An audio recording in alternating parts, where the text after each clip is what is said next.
Hey everybody, welcome to the Tuesday show here on Ultra Chen TV. I'm James Chen. Hey, and I'm Ultra David. How's everybody going? Oh. Fair enough. All right. Fair enough. All right. So, I couldn't be there this time. I had a really rough last couple of days. My little kitty Ajax had a life scare. He had a urethral blockage. Ugh. When they tried to release that, they accidentally nicked a blood vessel in his abdomen, causing him to bleed into his belly. And for a while, we thought that he might not make it, but he ended up being okay. So we just got him back, and that's why I didn't want to leave. Holy shit! I didn't know it was like that. Jesus Christ! Yeah, it's like that.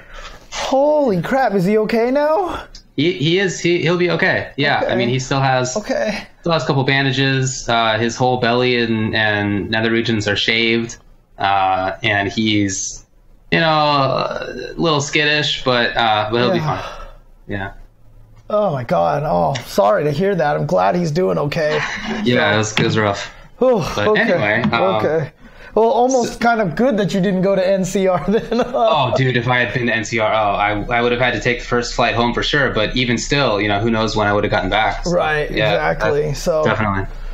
Oh, man. Yikes. Okay. Yikes. Well, okay. All right. Well, I just want to let everybody know why I am not with James. I'm streaming from home because I'd rather just be home. It doesn't matter. Everyone thinks that so you need someone with a fake hand back there to extend into your screen to make it look like I'm patting you on the back over there. Oh, okay. But no, and so that's kind of the reason why, also for the late start and everything. But there's actually a lot of stuff to talk about, because there was actually kind of a lot of weird drama stuff that's been going on of late. And let everybody know at home how the audio is, if everybody's audio is fine, if David's level is good, if my level's good, etc. and stuff. So, but yeah, I mean, obviously, NCR happened this weekend. It was a premiere event, and there was a lot of cool things that happened there. But let's talk about some of the drama. Okay. Involving that. I like where your head's at. All right. Yeah. Before we get to any of the results or anything, I just kind of want to talk about a lot of the things that you can see up here on the chat over here. And man, we're all choppy everywhere. Even I'm choppy for some reason. Definitely. But obviously, one of the main things that happened was, look, we know that the DR guys get very loud for each other. And it's been known that Caba likes to cheer very, very loudly for his teammates. Yes. Well, at NCR, this actually kind of became an issue. People started talking about it because in two particular matches, one against CJ Truth and another against Goichi, I guess it wasn't like he was in the audience cheering on the stage. He was literally standing, a few feet back, but he was definitely very loud and yelling a lot. And CJ Truth and Goichi, both of them not particularly happy about it. So, did you see the video? I did see the video, for both of them. Goichi tweeted about it, saying he wasn't very happy. It was, at least on my feed, kind of mistranslated, apparently, at the start, saying that Goichi wanted him banned, when in fact all that it was that Goichi wanted him to, stay away. Right, It was very translation, obviously, but that's how I first saw it. And also when it was so it was Min-RD versus CJ Truth, and Caba was cheering. Afterward, CJ's mom went over and talked with Caba and basically asked him not to do that anymore. In not in so many words, but effectively that was what she wanted. They know each other, I mean, they've she's come to a ton of different tournaments, and he's been traveling a lot lately. And I saw them hanging out, the family hanging out with the DR guys. A couple of times in the past. So, I mean, it's not like this.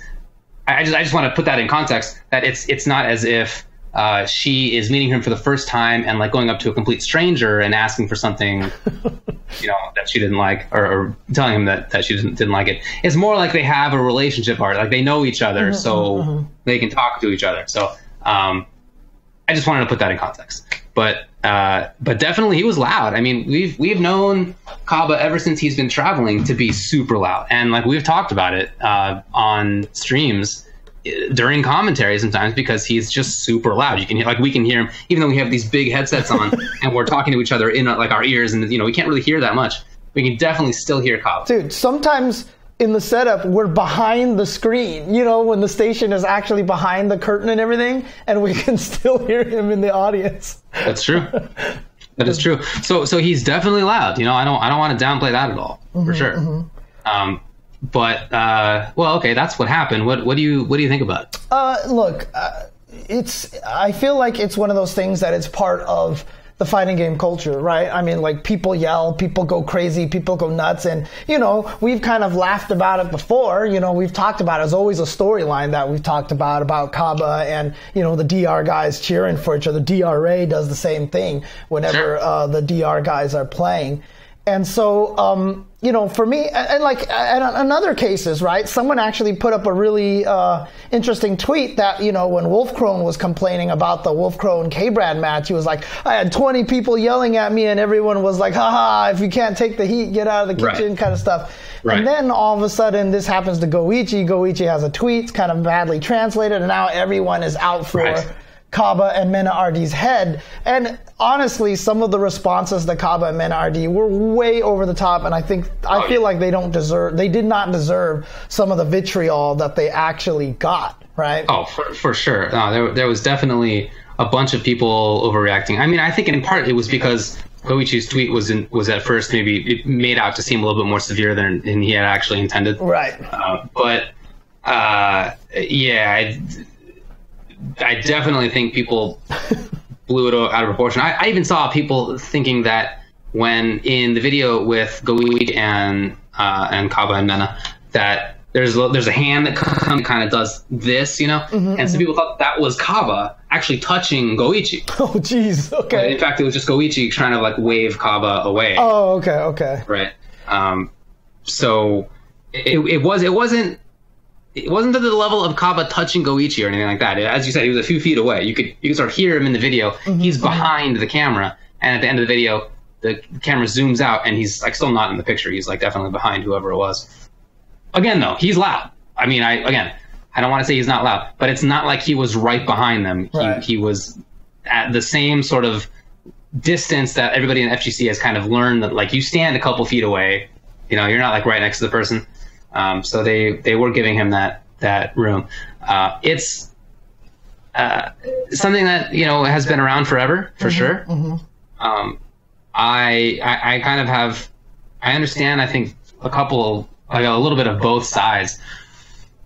I certainly was around forever when people were loud and like intentionally jerky. I also want to point out that I don't think that he was like intentionally being a jerk about it. He just is a very excitable guy, and he's really loud. Yeah. And that's what comes out. But he's not. I feel like he's not intentionally trying to cause problems. Right. He's just loud and closer than somebody might want.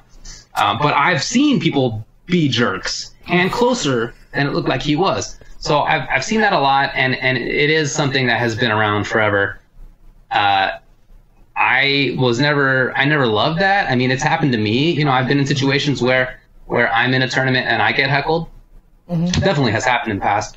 I don't love it, to be frank. But so I've been there. I've seen it. It's happened to me. At the same time, I'm super hesitant to try to stamp that stuff out, because I really like cheering and being loud myself. Mm-hmm. It's something that I really enjoy. I like that fighting games let you do that.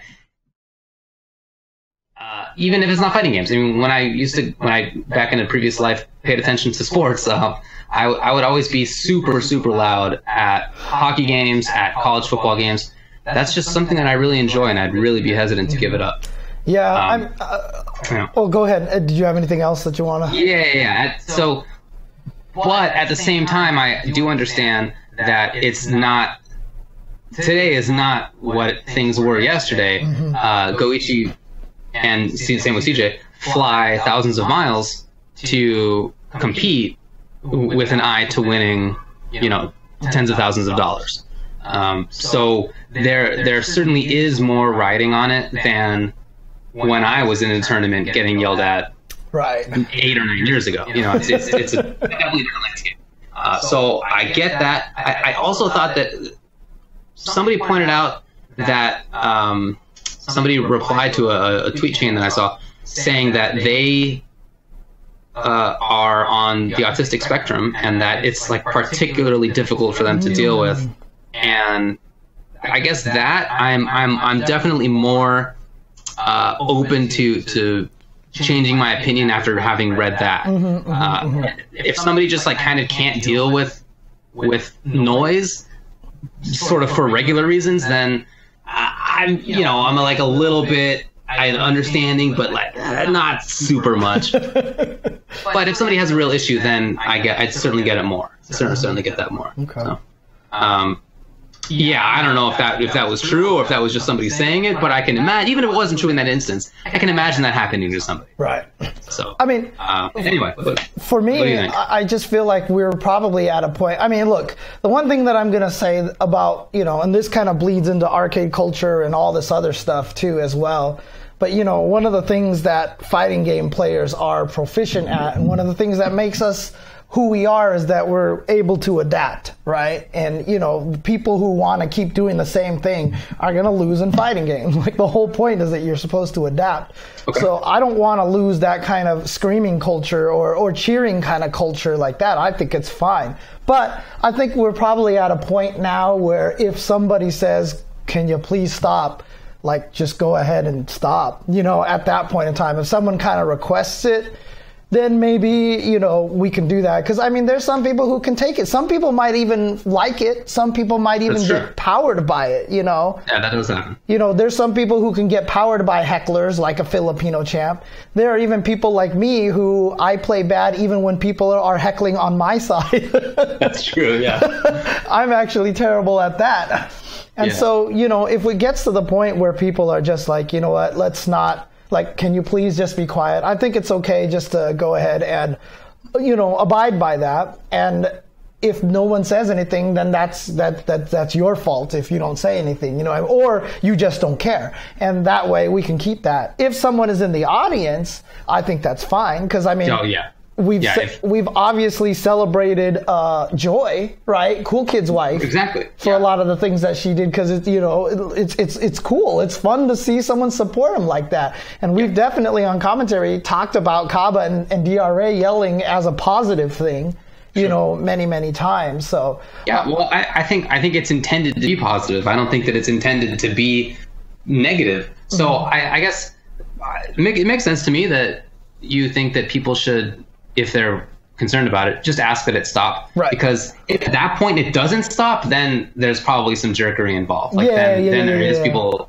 it kind of is negative at that point. But if you're just like having fun and being loud, even as loud as Caba gets, I mean, he definitely, people are calling it screeching. I don't think that's inaccurate. He basically screeches. If you're just doing that and you're having a good time, and then somebody asks you to stop, then it's not that hard to stop. Right, right. I say, as somebody who was kicked out of League of Legends event for being too loud, and then when asked to be quiet, not being quiet. Right. So, hey, look, I get it. From a previous NCR, I was part of a crowd that literally changed the outcome of grand finals in a Soul Calibur tournament.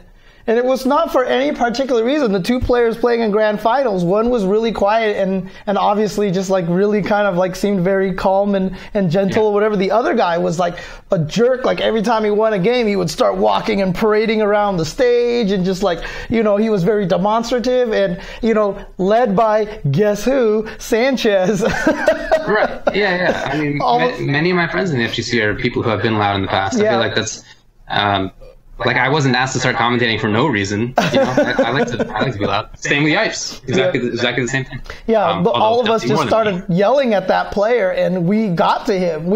You could definitely tell that it changed because we were taunting him the whole entire time. So it was like back when it was at UCI, I believe it was, And yeah, I think I remember this. Yeah. We literally changed the results by yelling at him. So I was even a part of this before, with the intent to mess somebody up.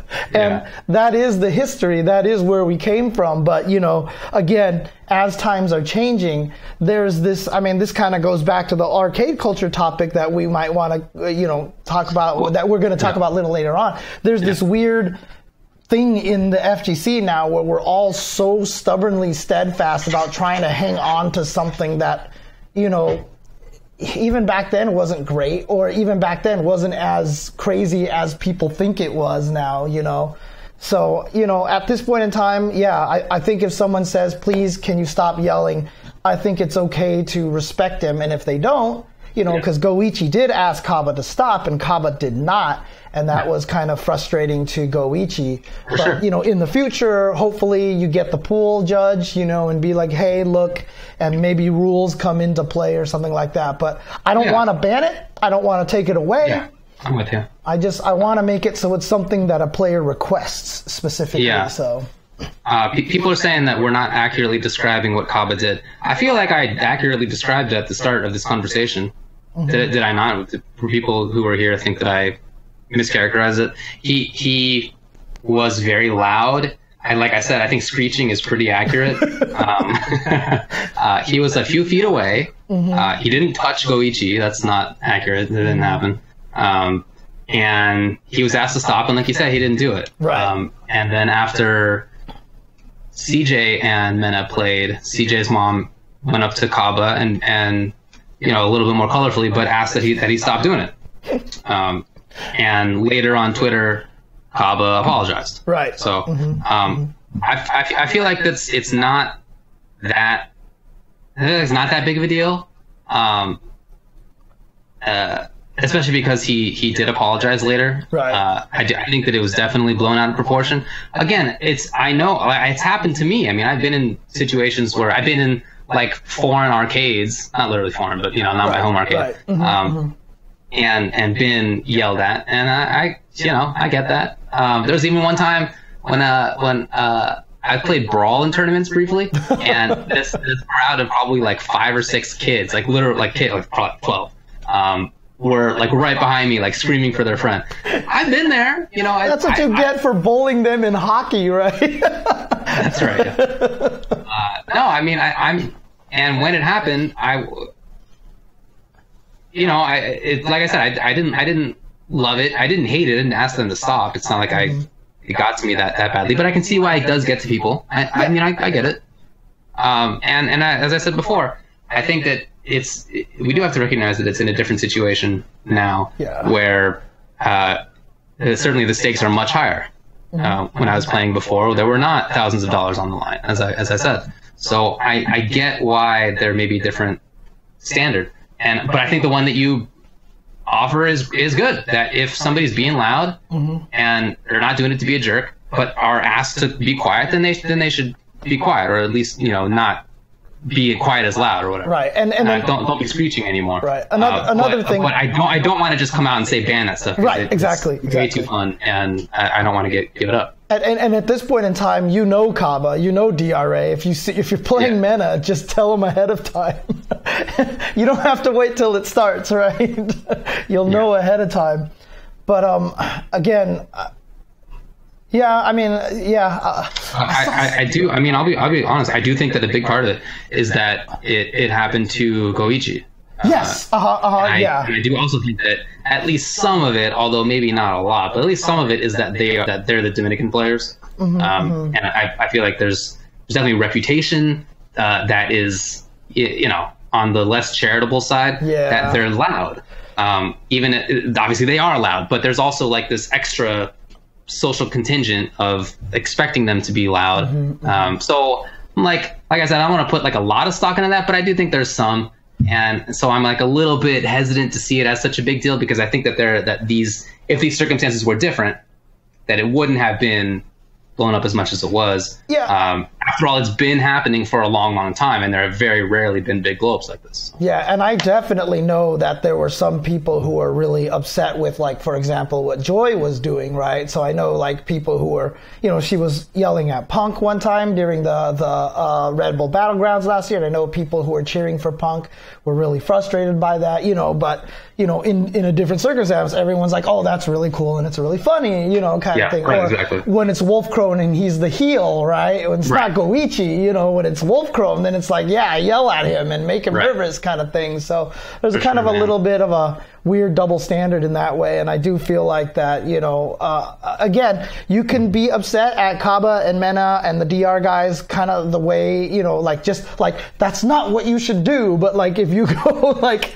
the extra mile and you start slandering their ethnicity or slandering, the entire group, like that's uncalled for at that point. So yeah. And I also think that I don't know how many of the people who were complaining so vociferously have been in that situation before. I mean, I have, so have you. So I mean, again, not with as much on the line, obviously, but I've sort of been in that similar situation, and I've seen it 1,000 times. I don't know. So I guess I'm inclined to think that it's not as big of a deal, but it's not nothing, and we should be willing to change a little bit, and that's totally fine. And I think that if somebody asks the other person to quiet down, then they should. Yeah. I'm totally with you on that. Okay. So anyway. Yeah. I don't think it's that big of a deal. Yeah, I think the two of us are kind of in the same agreement here. At this point, it's like, let's not ban it outright, but let's just, like I said, let's adapt. Let's adapt to the new changing times. That if someone says, please stop, that you just stop. Because like you said, at that point, if you keep going, then that means you're being kind of, you have, intent to distract kind of thing. So yeah. I mean, I do think some of what I saw was a little racist. Do you think that happened? So that's something that we gotta keep an eye out for. Yeah, of course, pretty much. So, do you want to just move on to the next topic then? So when I was kicked out of the League of Legends thing, look, it wasn't like I was yelling as loud as possible to be a dick. That wasn't why. It was because my friends and I were just sort of cheering in the same way that we do at fighting game tournaments. Not even the Caba style screeching, just cheering before something big happened. If there looked like there was going to be a yank or whatever, we would cheer loudly. We cheered at random times. They said that we weren't cheering at the right times, in part because we bet on like who would get the first kill or whatever and what time it would happen, odds or evens, things like that. So it sounded to other people maybe like we were just cheering randomly, when in fact we were, there were reasons for it. And so we were asked to pipe down. We thought we did. We weren't silent for sure, but we thought we had tamped it down a bit, and they disagreed.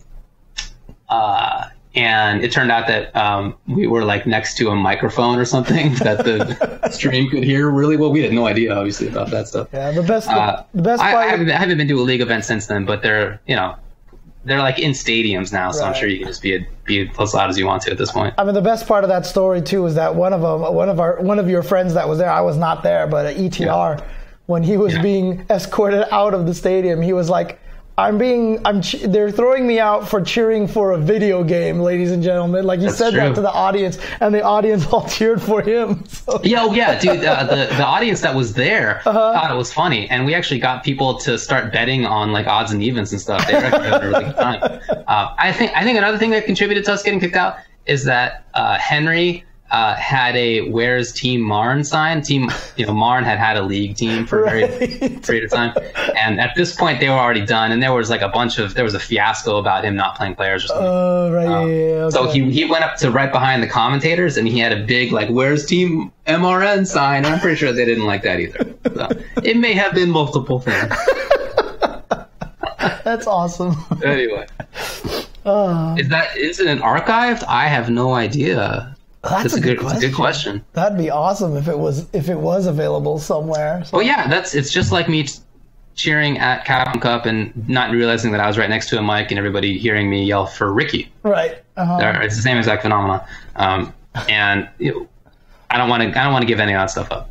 But again, if you're not in the crowd, if you're sort of a few feet behind a player and you're being too loud and you're asked to be quiet and you don't pipe down a bit, then that's a problem.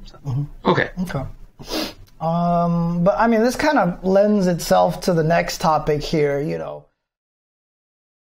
one of the reasons why I've talked about this adaptation thing is because I'm actually starting to get to a point right now where it's really frustrating hearing a lot of people talk about things in the fighting game community and being like, oh, this is not how it was like in the arcades. Like, oh, we yelled at each other in the arcades. You just had to get used to it. Or in the chat, everyone's like, why do you want to sanitize chat? I mean, we'll get into that in the sub-only chat, it's because, that's not fighting games community. It's arcade and blah, blah, blah. And there's just all this kind of like weird concept between what people seem to think the arcade culture was. And I really feel like sometimes that these people who are claiming that were never even there, because I don't know. Well, you and I both know people who do claim to be OG and we had never seen them until just, not even 09, but like later than that. So that phenomenon is real. Yeah. And look, I get maybe my experience is different than a lot of other people, but I grew up in SoCal, okay? SoCal arcades were not necessarily the nicest place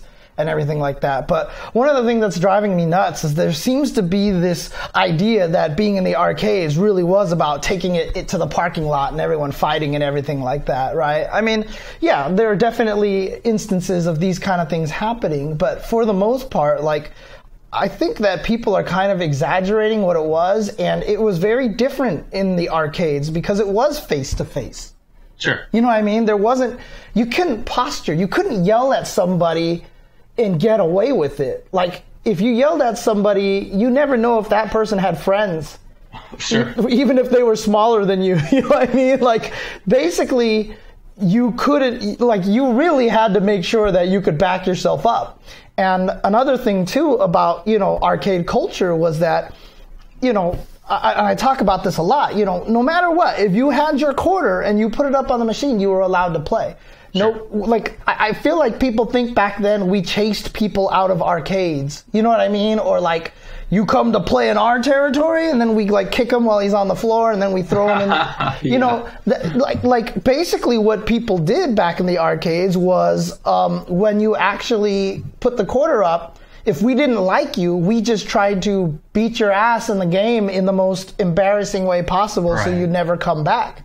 Right. But the thing about it is, the players who did keep coming back, even if we beat them up, you kind of gain this weird respect for them. And then, this happened with me, too, at UCLA. When I played at UCLA, there was a player who came to UCLA, was one of the strongest players. He played with Tomo and Watson and, and LA Akira and all those guys named George. And yeah, he never talked to me. He gave me the stink eye every single time I saw him and everything. And he was really, really a jerk kind of to me, but more in the fact that he obviously just wouldn't acknowledge my existence kind of thing. Right. And then I started beating him. And randomly one day he's like, let me take you to this arcade where some other good players are. I want to show you, I want you to like show them how good you are. So, like, it just changed. Wow. And then after that we were friends, every time we saw each other, he'd be like, hey, James, Wow. It's really weird. But that's what it was, you earned the respect through the game. And what a lot of people seem to have this idea of the arcade culture was that it was just nothing but pure like fighting and like nobody, like everyone physically kicking each other and stuff like that. Again, I mean, this is a weird thing for me to talk about because obviously Southern Hills Golfland ended up closing because someone got shot at the arcade, but that was over Super Ghouls and Ghosts. It wasn't even a fighting game, right? That's so weird. It's I don't think that people really understand the kind of arcade culture respect that was there, and not only that, but because there was only one CVS2 machine, one Third Strike machine, et cetera, we played all the fighting games. Sure. Nobody was like, oh, this game sucks. I mean, people would say that, but then... That did happen, but, but for the most part, people played multiple games. Right, exactly. And it wasn't like... it just wasn't so negative. Like someone would just be like, "Yeah, I don't like that game." You know what I mean? And then that's kind of how it went. And I mean, this is also coming from me, which I literally told somebody at Southern Hills Golfland one time, I was like, "Nobody likes you." Dang. Like, I actually got super mad at somebody one time. Wow. And this is coming from me, but again, there was never any fisticuffs or anything like that. But, you know, I just think that there's a lot of misunderstanding, and what a lot of people feel like the arcade culture was we are allowed to be mean to each other. We're allowed to be rude. We're allowed to talk shit to each other. And like I said, you were in the arcade, you were face to face. If you talk shit and couldn't back it up, you know, you would eat a fist, you know what I mean, kind of thing. And there was this mutual respect in the arcade. There was still always the order of the arcade, the law of the arcade, that if you put your quarter up, you can play. Like I said, that's my experience. I don't know if other people have had different experiences that are much more violent than my experiences, but that's kind of how I mean, I've definitely heard of people who had more violent experiences than you did or than I did. You know, you and I were playing you were at UCLA, I was at UC Berkeley. You then played at, you know, one of the best, strongest arcades that's like specifically for good players in the country. And I guess I did the same when I moved back to LA. So I don't know how representative those are, but even from people who I've talked with who do say that they did have more violent experiences, it's still, you're like condensing what happened in 10 years into like the 3 most violent things that happened. Right. So like it is true that occasionally people were beat up. I never saw that, but I do know people who did have that experience. It is true, as you said, somebody got shot. I have heard of people getting stabbed, but these are like the things that stand out to the person retelling it because they were the 2 or 3 craziest things they saw playing in the arcade for like 10 years. So it's not at all what the norm was. The norm was definitely that people were reasonable. You know, not always nice, but reasonable, and rarely violent. Right. You know, rarely violent. It happened, but it was rare. I mean, for me, definitely rare. The worst that I've ever had was someone at a 7-Eleven smacking me in the back of the head. They were definitely mad at me for kind of laughing about how a round ended when I killed them in a weird way. Okay. And then also at a UCLA tournament for hyper fighting, mind you. And this is like years later where throwing is not even cheap anymore. Like some guy actually was like, I was playing Zangief and I SPD'd him and he'd be like, "You better not throw me again." And like, I thought he was joking, okay? Because like, that's the joke that you make when you play hyper fighting, right? So I was like, ha, and I SPD'd him again, and he literally stood up out of his stool and like kind of lurched over me. And I just looked at him, I was like, everybody in this arcade is my friend. Like, you are gonna die if you try anything right now. That's a good response. Yeah, and like afterwards, he was like, yeah, I didn't know who you were, so you know, me and my friends just don't like to play cheap. I'm like, whatever, dude. Scrub, come on, dude. For sure. Yeah, I mean, that similar stuff happened to me. I remember playing Vega and Super Turbo, and I just did like walk up, stand short, grab, like however many times. Not even anything fancy, and it wasn't even like wall dive stuff. And yeah, the guy got mad and didn't want to deal with it. That actually happened not long ago in 2017 when I went to one of those barcades. Oh no! In LA. Yeah, they had hyper fighting there, and I was playing boxer, and the other guy was whatever. And I did a headbutt loop. Oh, right. And the dude was mad in 2017. So, whatever.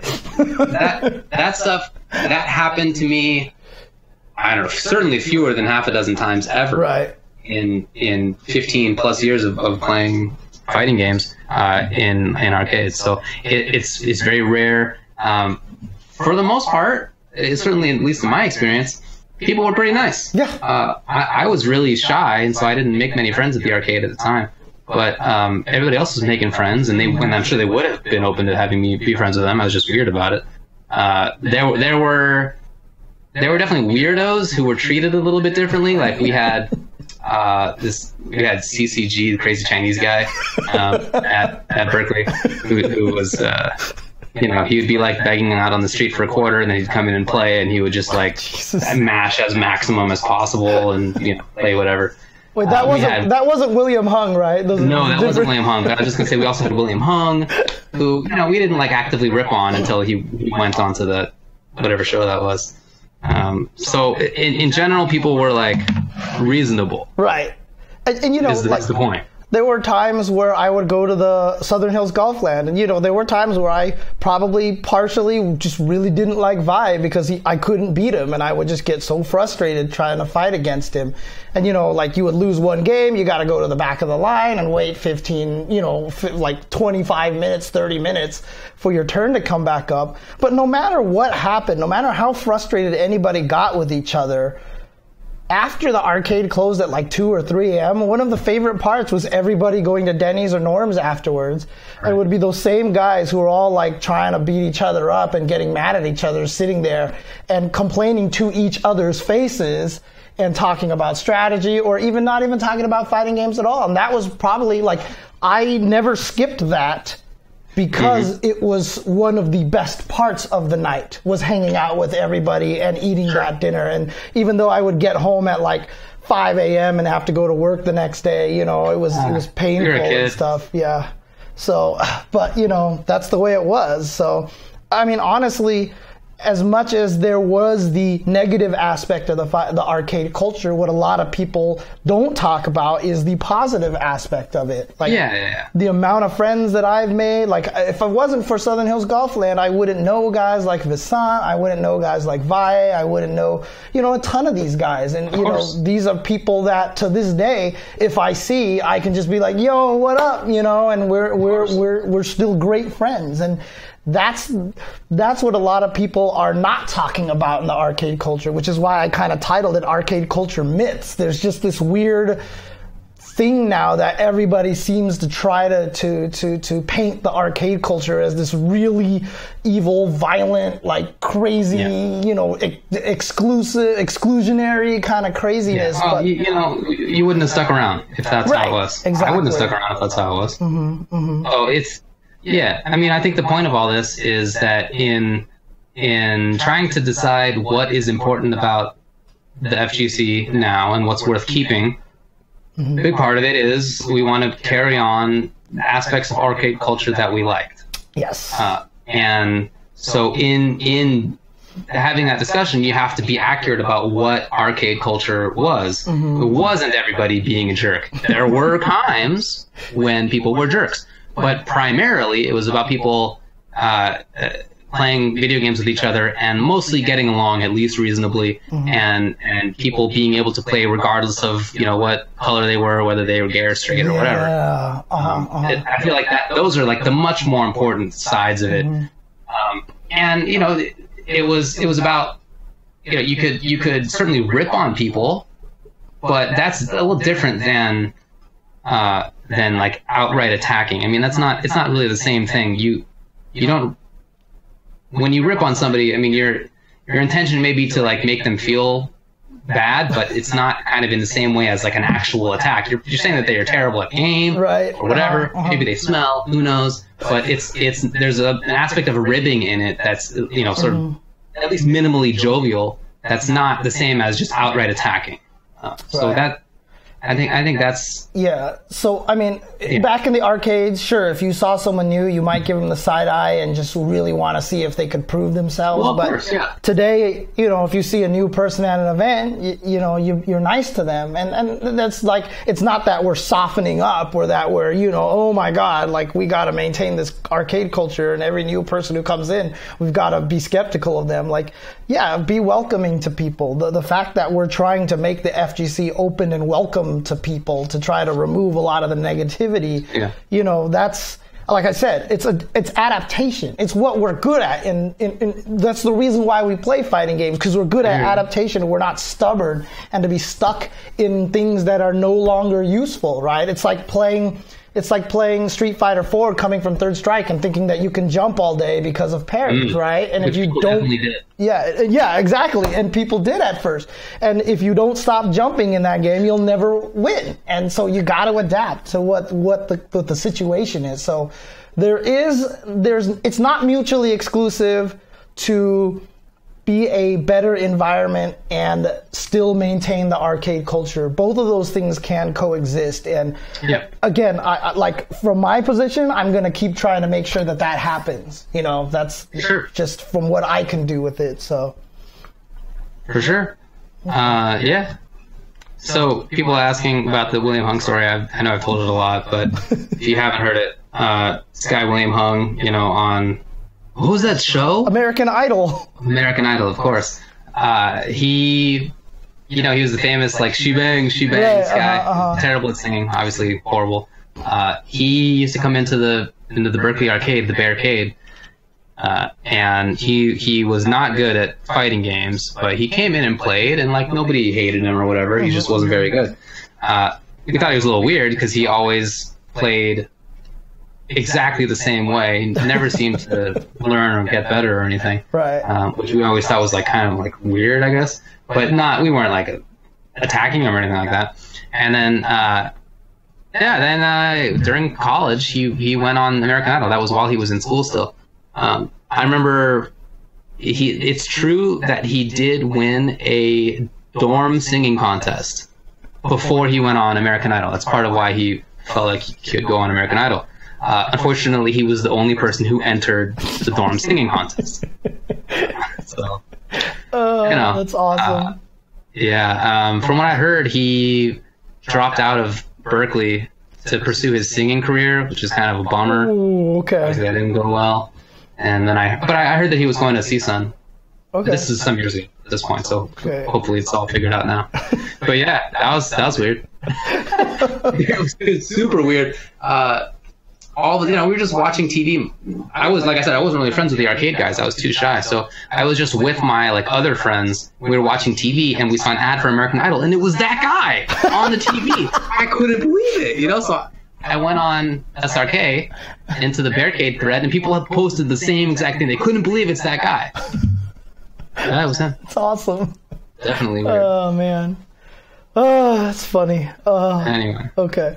I'm sure he got laid a lot. he bangs. Oh, man. Yeah. Really? Do you want to just jump over to the next kind of? It's kind of tangentially related. Sure. Is the sub-only chat thing that Spooky did during NCR this weekend.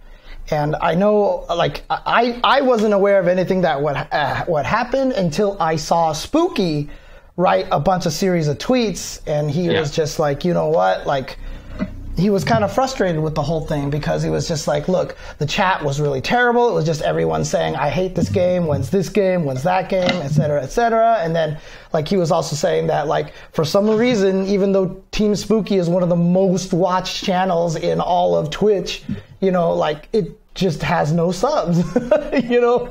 And so once he moved it to sub mode only, he got like 200 extra subs and stuff like that. And it's not cheap doing the kind of stuff that they're doing, you know? Oh man, no. And I mean, the FGC is still very poverty, right? And so, you know, a lot of people I know kind of got mad at him and everything like that. But again, I was really happy to kind of see him do that because I know on Twitter I railed about it recently, about the really annoying thing that's happening now, which is everybody's always talking about, I hate this game. Like, that's what the chat is mostly now, is this game sucks. Hey, look how many views this other game got. This game sucks. This game sucks. And this game sucks. Like, it's just, like I said, I want to make the FGC a more welcoming environment, and seeing that in chat, if you're new to the FGC, just doesn't help. You know, it doesn't. Yeah. And a lot of people have said when they go to their first events, they're always like, wow, this is nothing like the chat. Like, I didn't think it would be like this. You know, everyone's super cool, you know, and it's such a different environment from the chat to being actually there. And again, I know a lot of the people in the chat are always just like, you need a thicker skin and blah, blah, blah, blah. But it's just like, just don't be an asshole. You know what I mean? Like, Yeah, man. there's just no, like, why? Let's try to just do what we can to make it a more welcoming environment. I just don't see what's wrong with that. So No, I'm fine with it. I've been, that's fine with me. We need to do more than just put it on sub mode. So, there's more stuff to attack at the roots, like, trying to get people to recognize that other games are also fun, even if you don't like them that much. Just let other people have their fun. right.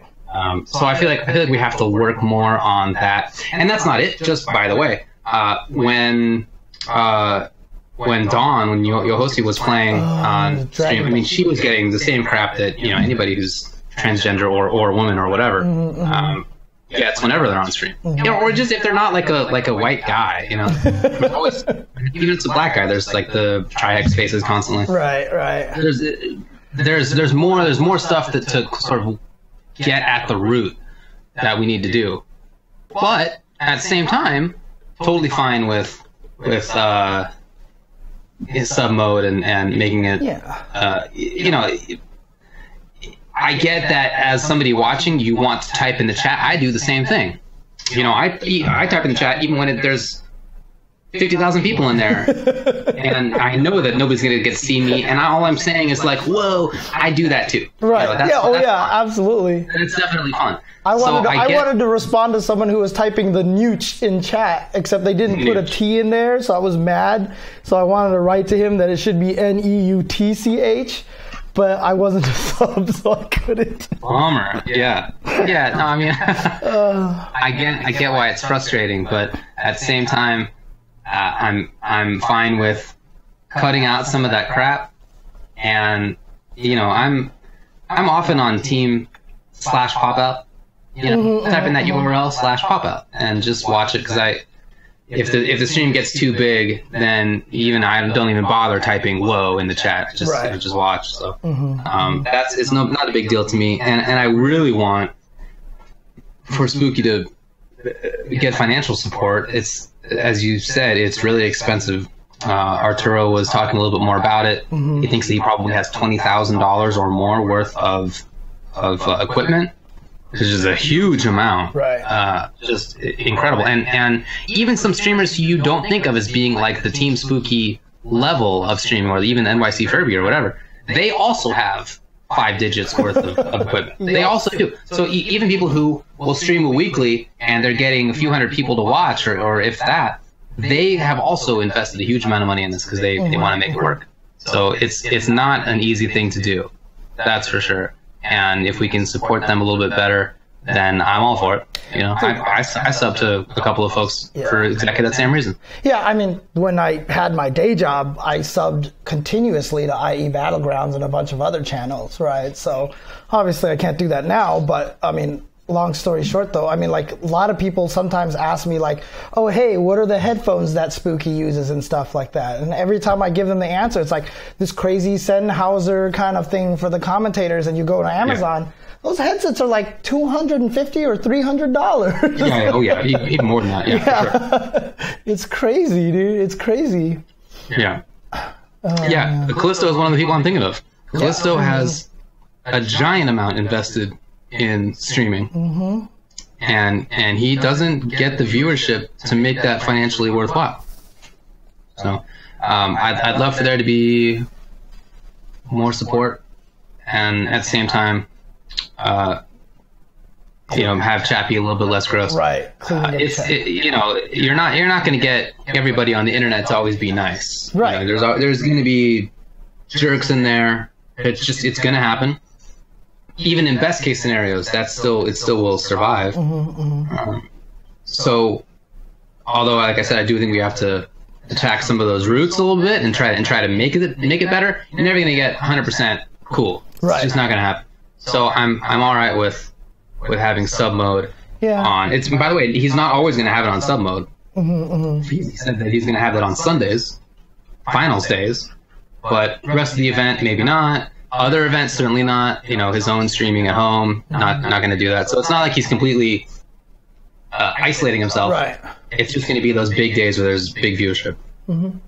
Yeah, and yeah, it's like you said, probably trying to attack some of the roots of the problem is probably a little more important. But again, it's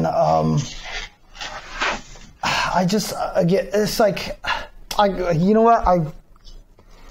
My train of thought is a little messed up right now, so I've completely forgot what I was going to say now all of a sudden, but continue forward. Yeah, that's it for me. Okay. Yeah, I mean, even just here in the Ultra Chen studio, like the amount of money that I've spent on random things in here has been pretty crazy. You know, it's been pretty ridiculous. So, not easy. Yeah, but you know, hopefully, one of the things that I just really hope, and I kind of want to do this as a series of videos as well. Like, you know, I've always been teaching people how to play fighting games.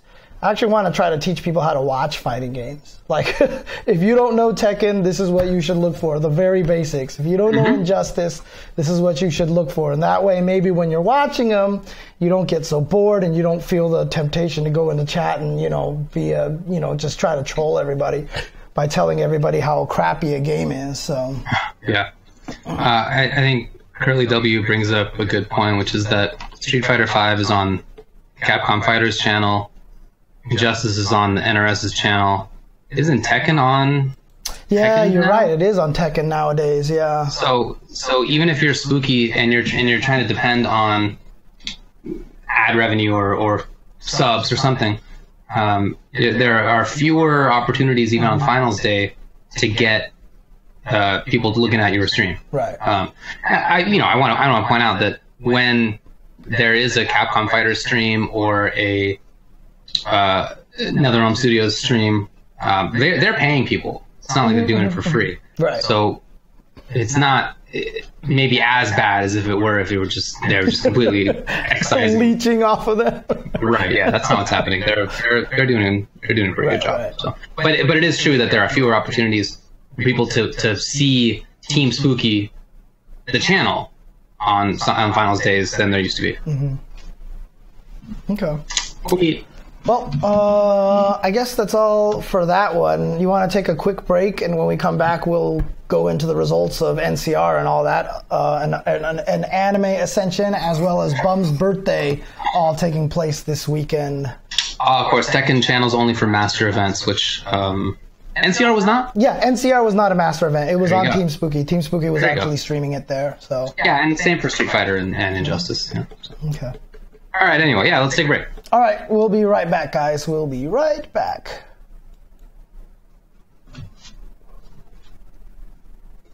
Pizza. Go to the break. Go to the break. There we go.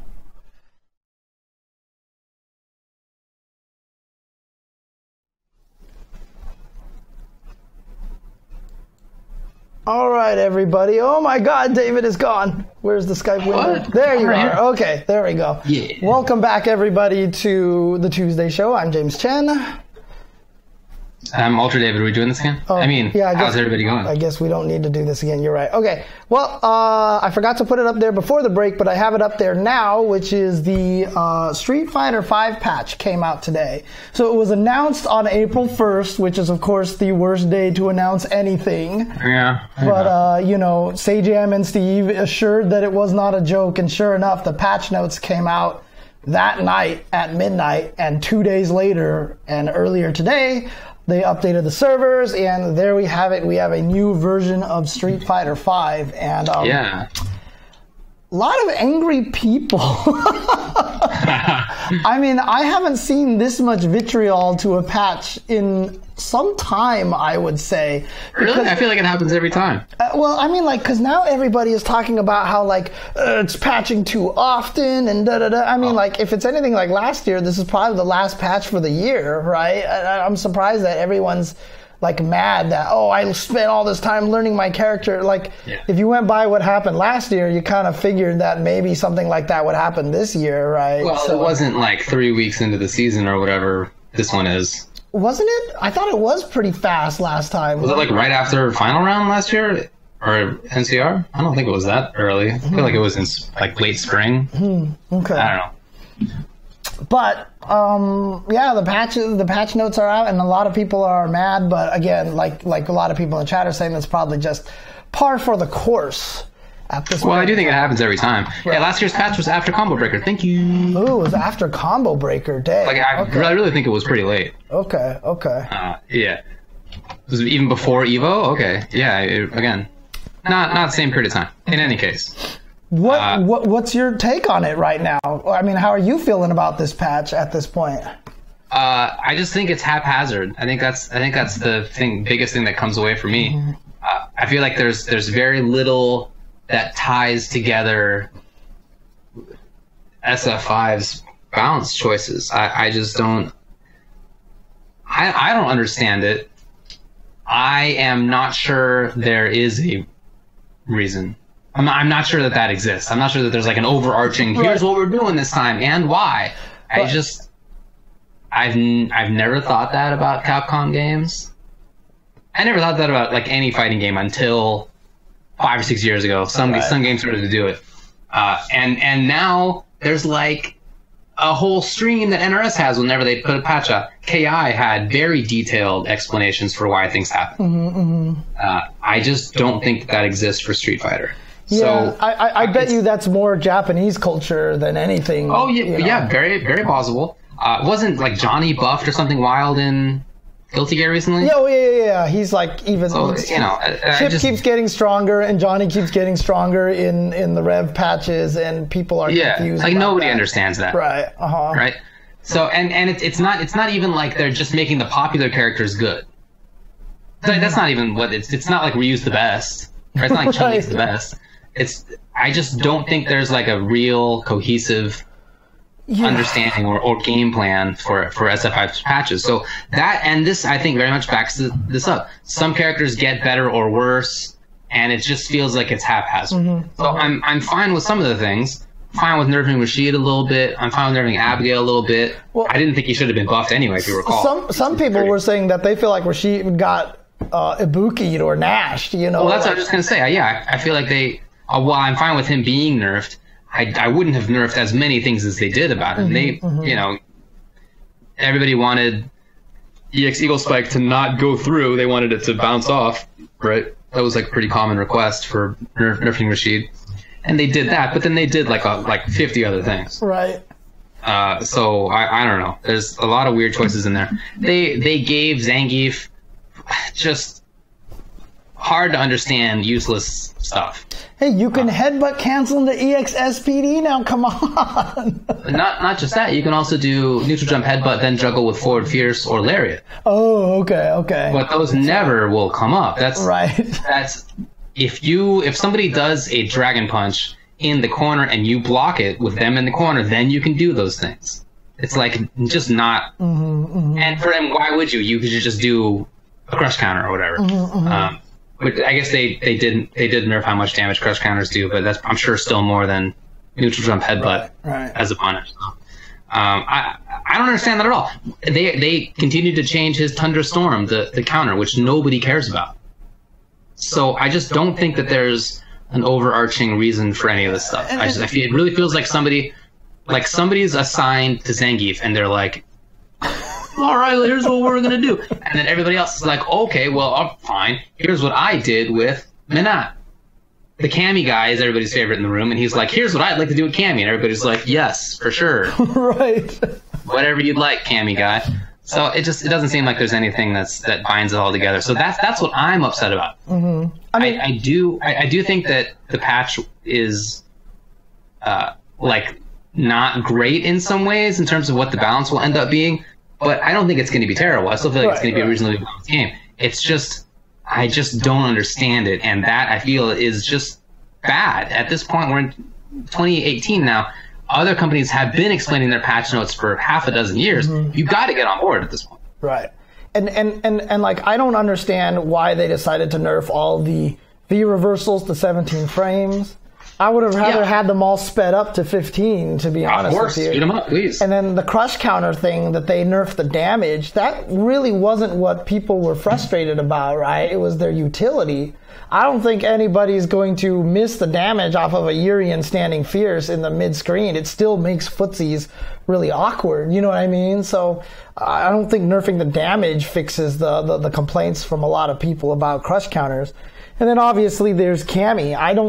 Like, the only thing I can understand, and, you know, the reason why I sent out those tweets earlier today really was me just trying to bait people, right? I was just trying, because the thing is, I was like, maybe they buffed her because they were trying to cater to the casuals, because 6th highest character used, only under Ryuken and Akuma, who are always going to be the #1 characters, Sakura, who was brand new, and Guile, who's super popular. So she's number 6, but she also had the 4th lowest win percentage, right? Yeah. So I knew if I presented that right away, everyone would be like, that's stupid. You shouldn't balance this character towards, you know, casuals. It should only be for pros. So I asked that question first. And I got a 50-50 response. People were like, casuals, and then everyone's like, you should kind of consider both.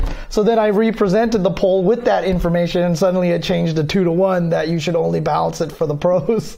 So, you know, I was just really kind of testing how people were going to respond to that, you know, because honestly, I feel like that is maybe why Capcom did it, you know, buffed Cammy, is because she has the 4th lowest win percentage on CFN, you know, only to Sakura Blanca, who nobody knows, and Minat, who nobody can play.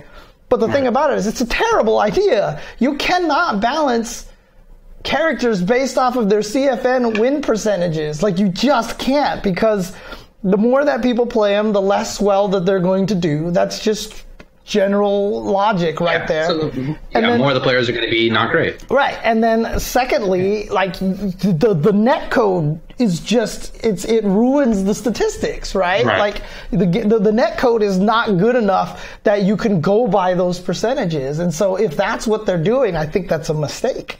You know, Cammy honestly did not need that V-Trigger 1 buff. I mean, I think it's silly. I almost think it's silly now, because one of the weaknesses that she had was that standing medium kick and crouching medium kick, when canceling the V-trigger, only got her uppercut. And that was it. So if you wanted to fish with those buttons in the V-trigger, you didn't get anything off of it. If you wanted to combo into the critical art, you had to do crouching strong or standing fierce into V-trigger.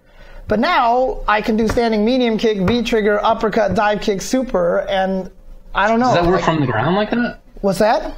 Does that work from the ground if the opponent's grounded? That's a good question. I would assume that it would, because it looked like I only saw it as an anti-air, but I don't know that it needs to be an anti-air. Yeah, I saw it off of the lift upper target combo, which also pops them up into the air now that you mentioned it. I really don't know either way. I'm just asking. Okay, I'll test it out.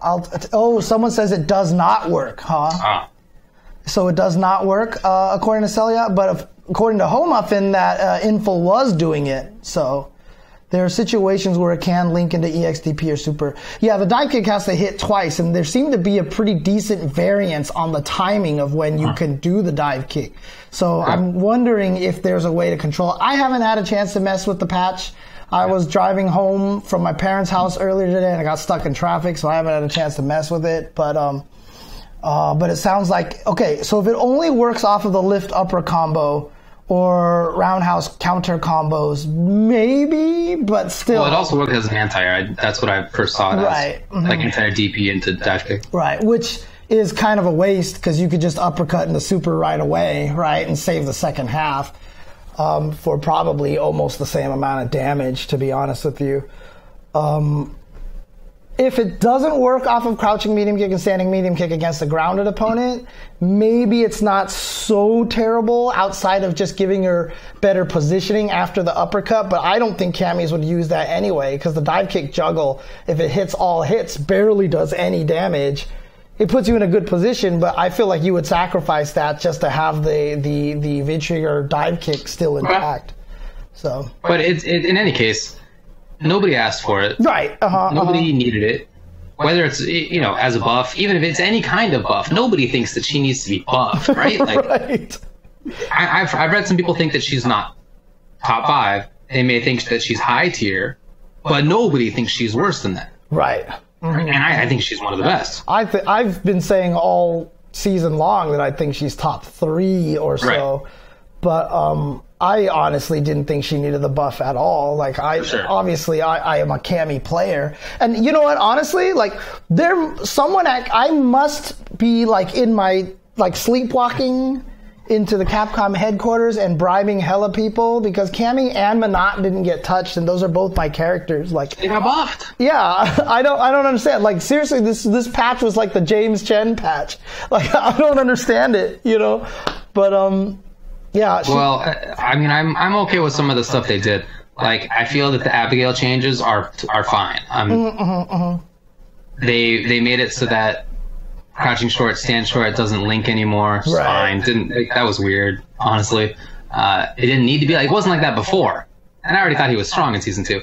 I'm not a big fan of crouching short not being cancelable into special moves. It's only cancelable into trigger. Right. But it's not that big of a deal because crouching short, stand jab still does go into Abigail punch. Just has less range. Just has less range now. A little less range, yeah. At the same time, they made V-Trigger 2 deal more damage.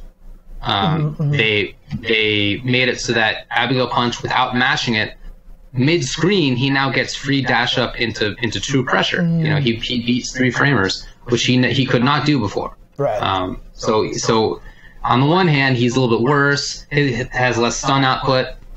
Mix-ups are a little bit weaker, but he gets to continue pressure better more often. So I think it's fine. Right. It's that said, although I think it's fine, I don't think it's what people were complaining about when it comes to Abigail. What people were complaining about was wild damage, and that still exists. Well, the stun at least is down a little bit. The stun is down. It's so true. That'll but he help a little bit. still has 2/3 life combos. That's still there. So I think it's weird because I'm glad though, because I was so scared they were going to I was so scared they were going to just completely delete Abigail from the game, and I'm really happy that they didn't.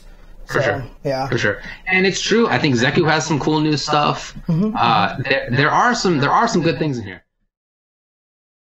But then there's stuff that just doesn't make any sense. Zangief gets useless stuff. Fang got a nerf or whatever. A lot of people are talking about Ed. I'm still torn on Ed because some people were saying that his V skill might be buffed and might actually be really much more useful in footsies. But and I know some people were saying that they thought Ryu was buffed, but the meter changed it from 9 max fireballs to 8 max fireballs. Right. Realistically, 7 max fireballs. Right. So and now the uppercut drains it too. So I'm not sure what they were trying to do, but I mean, we'll see what kind of crazy combos people come up with now with the extra juggle potential on the step, the danky kick and such. So right. They did make Sakura better, but then they made Laura worse, and they had already done that in season 3.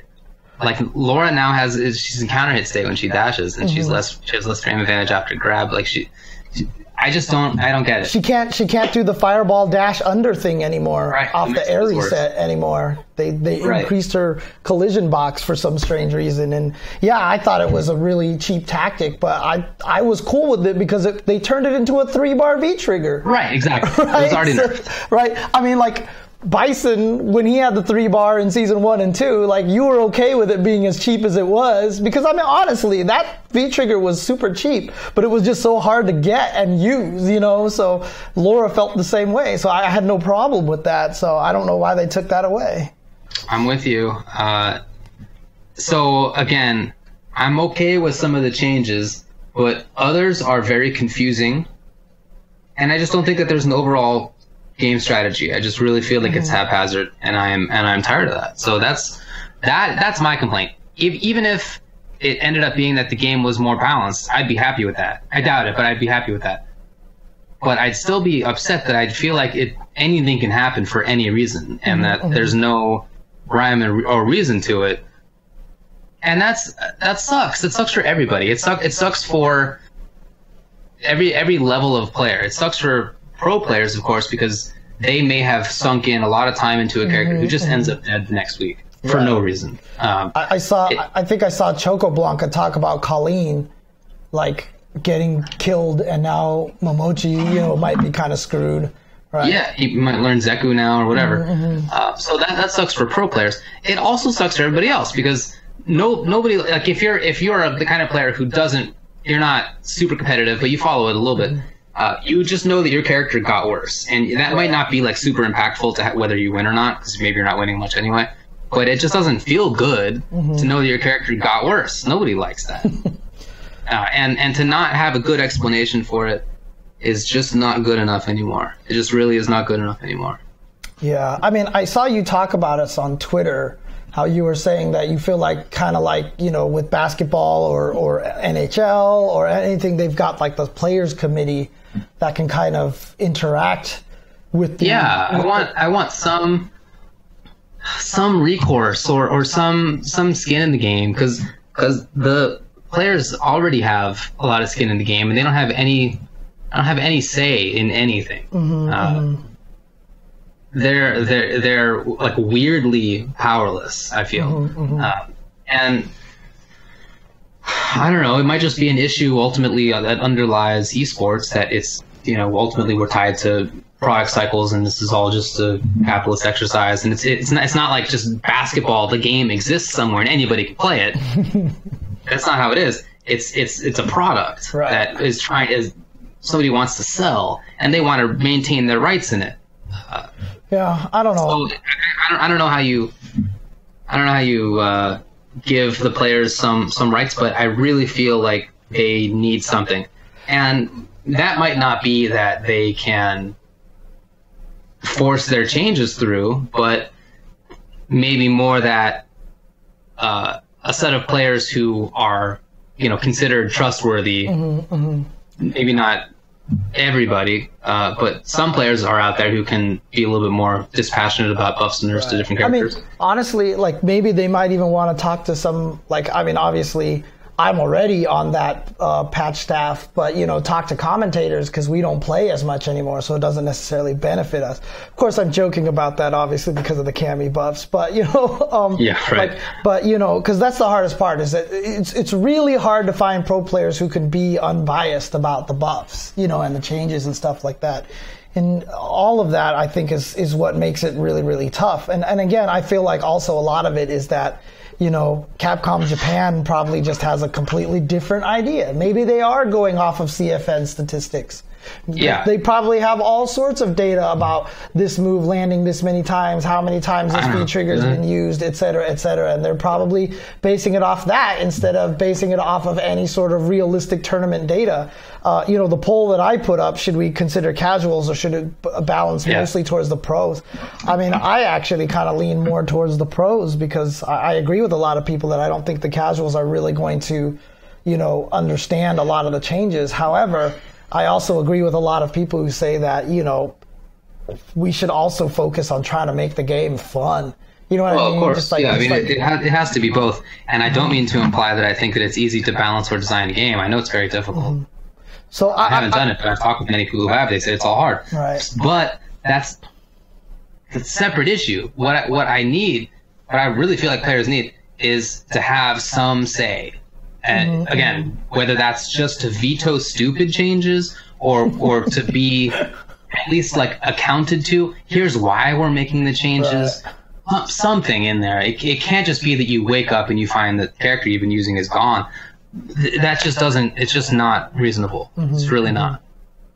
And I don't like that players have to depend on the developer to be nice about it. Right. I feel like that's it's risky, because you're going to get some who are really nice and cool about it, and you're going to get some who make terrible choices. And I mean, I just don't think that it's good enough for the players to not have any recourse. There was already stories of it, how in NBC3, one of the main combat designers was one of the biggest Devil May Cry fans, which is why Dante and Virgil ended up so powerful. Apparently, one of the main battle designers in Guilty Gear was a former Faust player. And that's why, like, Faust has been good in, like, every game and stuff. So it's really hard to avoid that accidental bias in a lot of ways.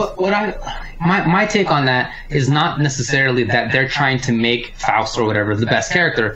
It's more that they understand what it takes for the character to be reasonable, and other people may not be there to fight for whatever. There's not like the Potemkin guy in there who's like, look, why has Potemkin been bad this whole time? Like, can we get something? That guy isn't in there. There's the Faust guy. Right. So if he asks for something for Faust, if there were more people who were in that process who cared about the characters, or who have an understanding of playing a game at a high level, and I really feel like there would be less just haphazard balance patching. Right. So, again, though, everybody likes Ryu and Ken, and they're not great. in SF5 even still. So like I feel like there probably is the Ryu guy who's like, hey, let's have Ryu be good, but let's have we can't have Ken be bad, but they're just not good enough at fighting for whatever it is. Right. And in fact, a lot of the... I don't know it. Like the buffs... I don't know. That's all I can think of. Right. So like some of the buffs to Ken were like, hey, look, he's got these cool new combos. And it's like, that's not where his problem lies. So the guys who are in charge of... There's like perhaps no Mike Z or no Keats, with the kind of overall knowledge of the game and understanding how everyone interacts with each other and how the changes affect characters and stuff. It really seems like everyone's doing it in their own box, and it's just, they're just like, this would be neat to do. And in fact, a lot of times when I sit here and I see a lot of the changes, I sometimes almost predict to myself that these were all features that were in beta versions that they took out and then they just kind of put back in. You know what I mean? Like, it just, sometimes some of these changes feel like, now I can cancel, Necalli can cancel special move into V-Trigger. I bet you that was in a build before Season 1 came out, and they just took it away, and now they're just like, oh, let's put it back, because this is already something that we can do. You know what I mean? Like, I don't know. I bet you uppercut was cancelable into dive kick for Cammy a long time ago. Yeah. Because all of her moves were supposed to link into each other, it felt like, in the first place, right?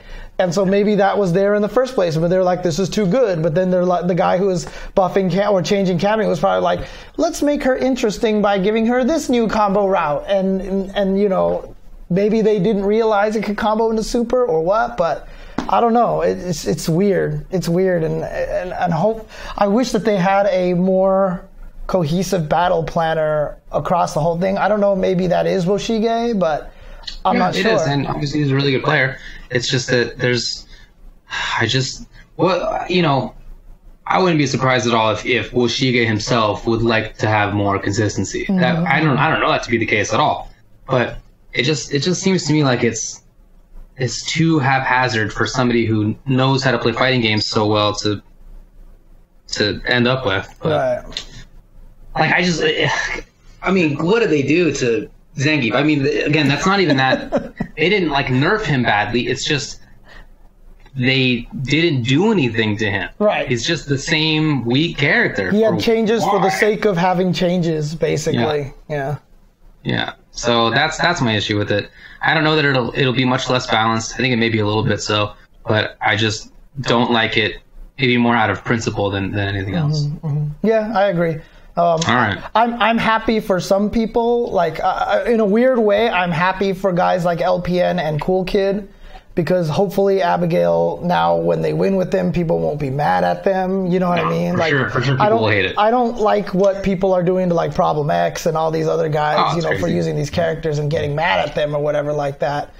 But, hopefully that makes it so that their skill winning with Abigail now will be appreciated and stuff like that. So, yeah, obviously there are a lot of stuff that I do like, but, honestly, the thing that stands out to me the most is the Cammy buff.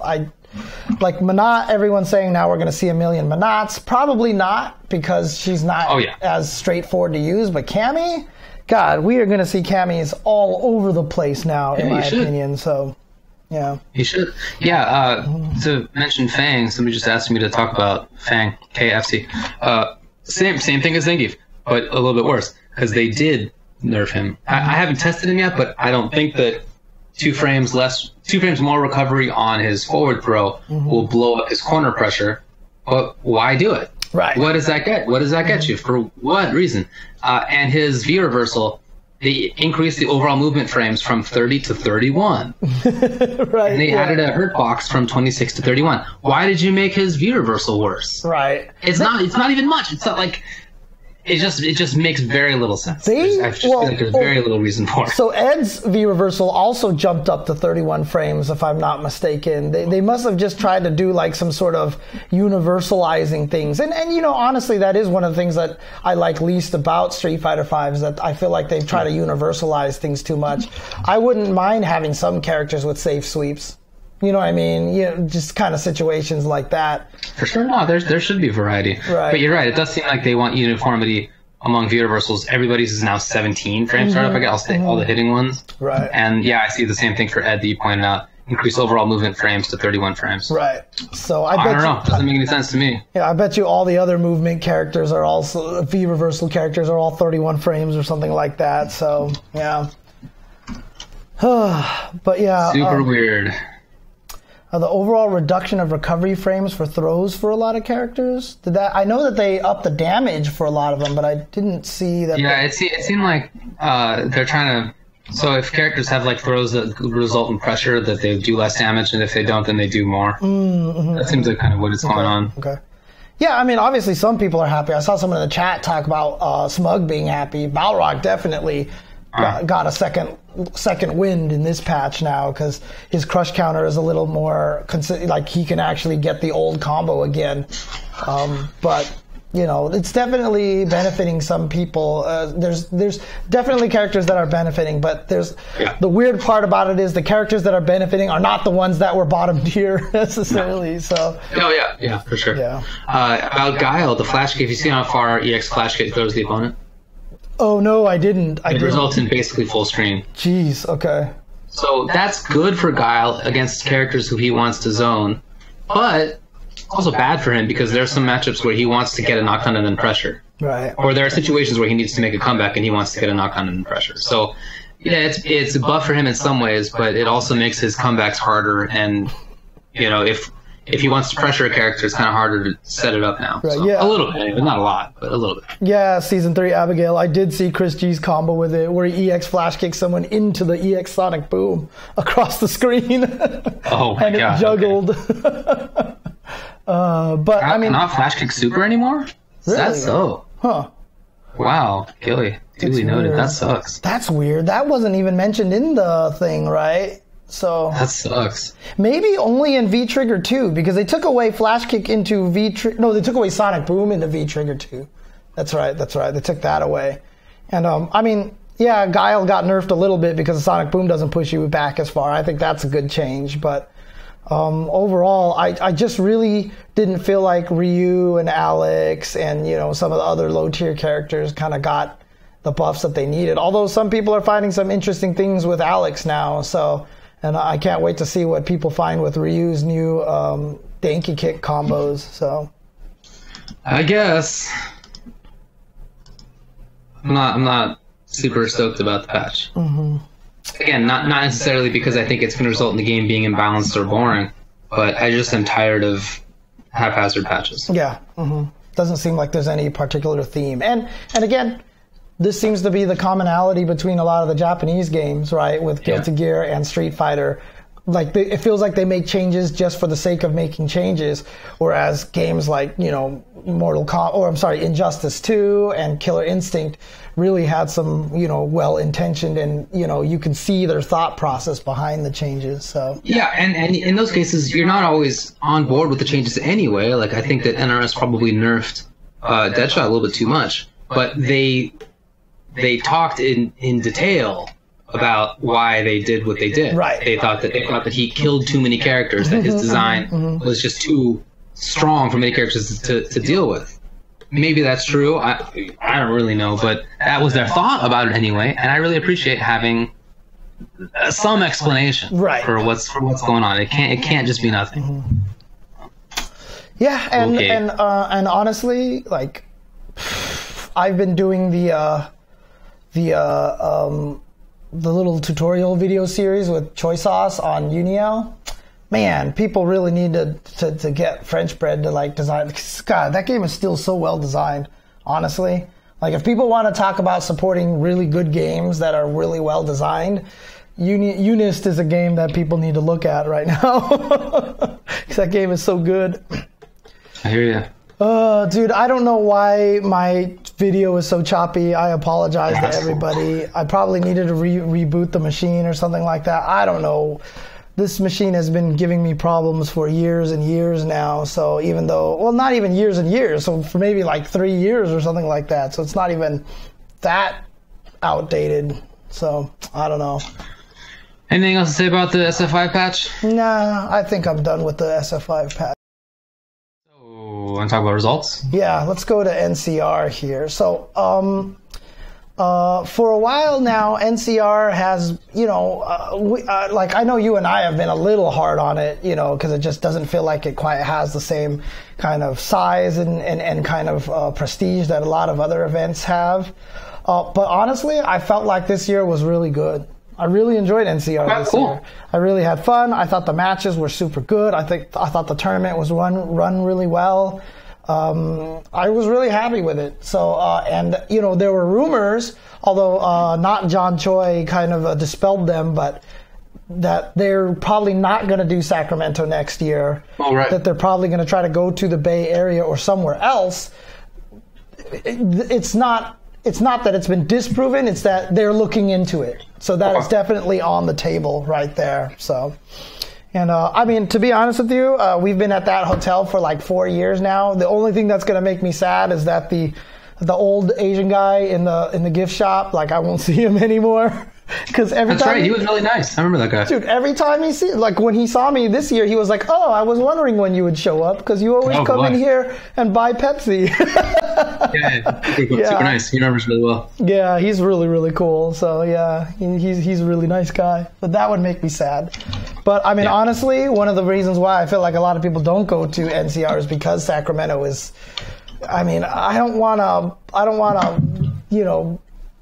trash Sacramento, but like there could be better places for sure. So, kind of like it. Yeah, kind of like Sacramento. So. Mm-hmm. But I thought it was run really well. But let's go through the results over here that I got. So let's do this in order. Street Fighter V top 8 was Echo Fox Justin Wong with Manat. And Atlas Bear Storm Kubo with Abigail. The only Abigail in top 8, mind you. Fifth place was Fersen Verloren with Cammy, as well as CYG BST Gamerby with Cammy and Nakali. Fourth place, PG Infiltration with Manat and Jury. Third place, Knuckledew with a lot of Cammy and Guile. Second place, CYG BST Daigo Umahara with Guile. And first place, Echo Fox Tokido, winning the run back 3-0 against Daigo Umahara with Akuma. Yeah. So Tokido is still on that ridiculous roll. I mean, I know after he lost to Daigo, everyone's like, "So James, well, how do you think of your GOAT now?" I'm like, well, hey, he's still now 33 out of 37 top 8s in Street Fighter V history, which is like the most ridiculous thing. So that's crazy. Yeah, this guy is way too good right now, and I'm not even sure what to say about Tokido. There were so many matches early on in the weekend that he almost lost. Like Big Bird dropped something that might have actually eliminated him, and he had trouble with Nephew as well. Okay, but that's. It's that thing where you always watch those bad teams in basketball. They're always close for 3 quarters, and then they fall apart in the 4th quarter, right? So It's just those guys that have that certain clutch, dude. So it's crazy. Yeah, I mean, I thought that was really cool. Awesome to see Knuckledew up there. Yeah. That was super cool. He looks he looks happy right now, and he looks like he's having fun. So yeah, I agree. I think that's awesome. He almost beat Tokido. 3-2. That was all cool. Happy for Gamerby that he has ended up there again. Yeah. That's awesome. I'm happy for Verloren, of course. I'm happy for Verloren for now, but I'm sure we'll all be sick of him later on. So awesome that Justin got 7th with Manat. That character is a great pick for him. That character's made for him. And it's funny too, because he told me too. He was just like, ever since I started playing Manat, he was just like, he told me that it's just been so much fun for him. Because it's really bringing him back to the roots where his whole goal is to frustrate you and make you mad. Yeah. And he was even telling me there's some really bad matchups for Manat, but he was figuring out ways to fight them, and he was even trying to educate Goichi and some other guys on those matches, and it's pretty interesting. He has such a different way of looking at that character. Right. And yeah, he's not like a V-trigger setup heavy kind of player. And he'll probably get better at that stuff, but he'll probably never be great at that. Yeah. But the neutral game, he's obviously fantastic. He's going to be one of the best. I am happy also for Daigo. Obviously, every season, the 2 seasons, he's always had a late start, and he's finally picked it up towards the end. And when he got top 8 at EVO Japan, remember, the two of us were like, well, look at this. He's already has a good start. Right. And that might be a good thing for the rest of the year. And so far, Daigo is definitely living up to that. So for sure, man. Yeah. All right. It's a good tournament for SF. Yeah, I mean, look at this. 9th place was Ricky, Momochi, Problem X, Fudo. 13th was Fujimura, Mena RD, Oil King Punk. I mean, there's some crazy names in here who didn't make it into top 8. So right, for sure. Dragon Ball Fighters. 7th place was UIU Cloud 805 with Kid Buu, with Grohan and Goku Black, and Nakil with Kid Buu, Goku, and Grohan. 5th place was 2 Gigabyte Combo with Grohan, Tien, and Vegeta, and Echo Fox Momochi with Grohan, Android 16, and Goku Black. 4th place, EGNY Chris G with Trunks, Android 18, Vegeta. 3rd place, TA Supernoon, Kid Buu, Cell, Vegeta. 2nd place, Ponos Moke, Cell, Trunks, Vegeta. 1st place, CAG Goichi, Grohan, Cell, Vegeta.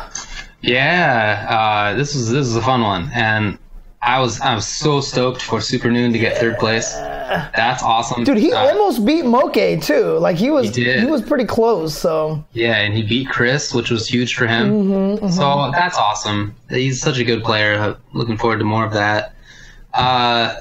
Not a great weekend for NorCal Dragon Ball. No. 2 Gigabyte Combos up there in the top 8, but everybody else is not. Right. And in fact, you got 3 SoCal players in that top 8. You're right. So.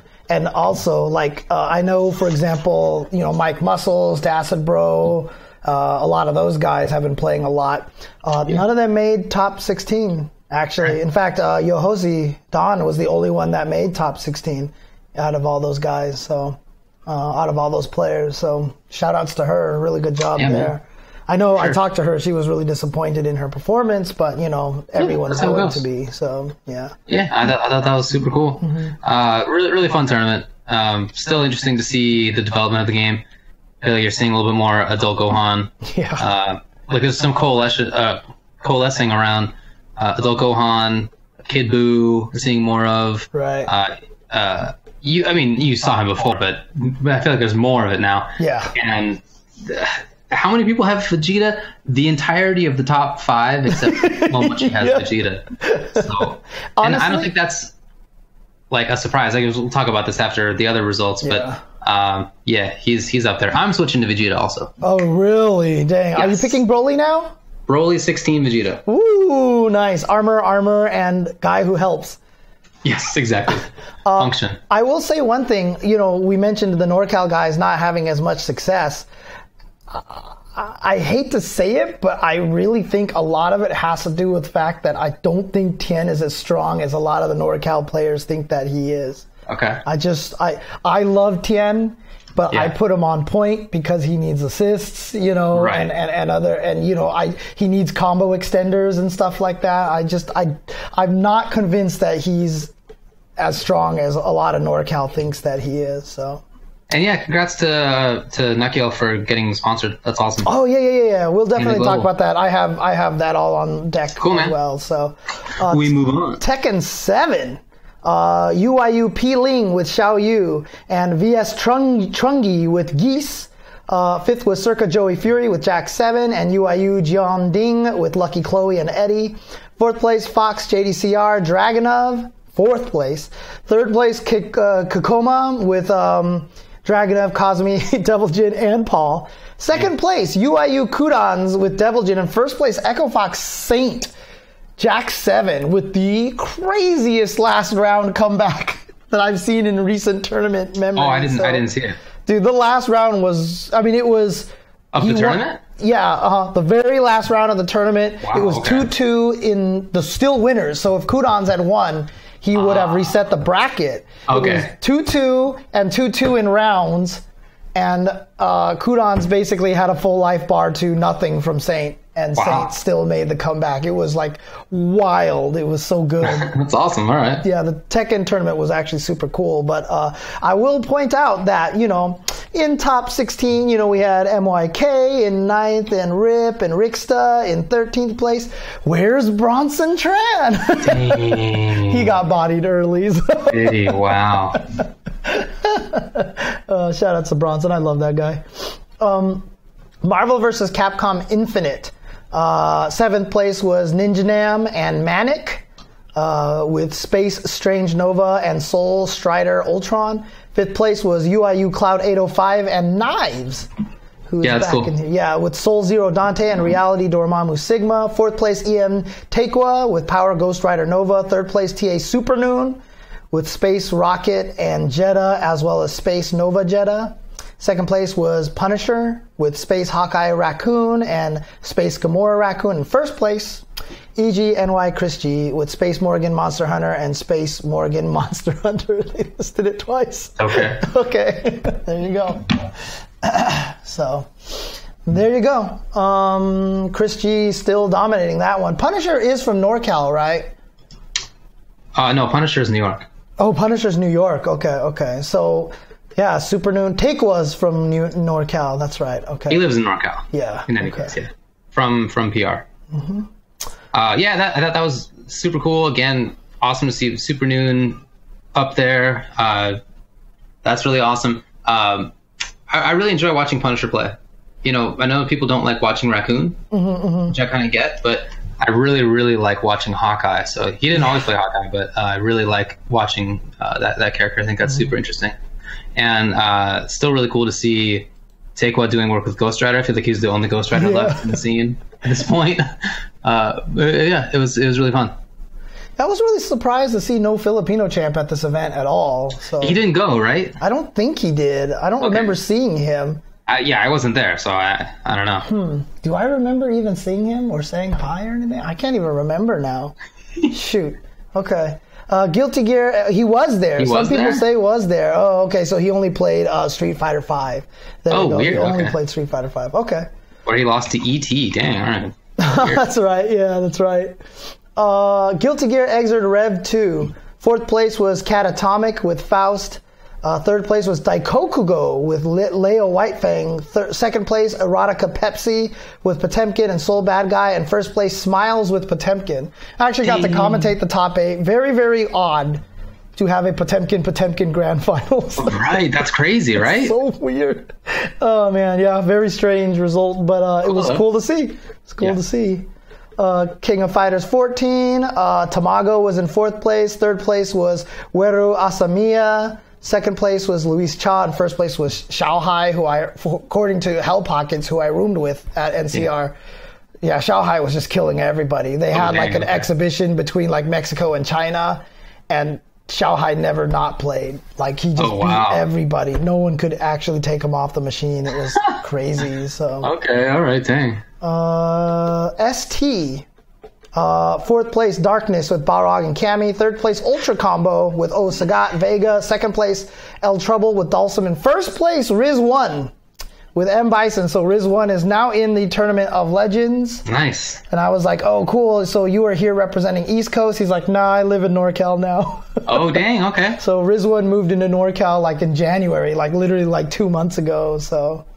also, Killer Miller, Honda, and Vega in 5th place? Yeah, she uses Vega as a counter pick to Shoto's. Right, okay. I guess that makes sense, but Vega? Yeah, she's trying to learn it. You can tell she's still, but why are you shaking your head on Vega? No, he's a good character to pick to beat Honda's bad matchups, I guess. Right? But he's a good character to pick to beat everybody's bad matchups. Yeah, pretty much. So I feel like that's if I were to have picked Chun-Li to counter Q's bad matchups, then I'm just playing Chun-Li. Right, exactly. I'm not playing Q anymore. Right. If you're picking Claw to counter the bad matchups, you just might as well play Claw.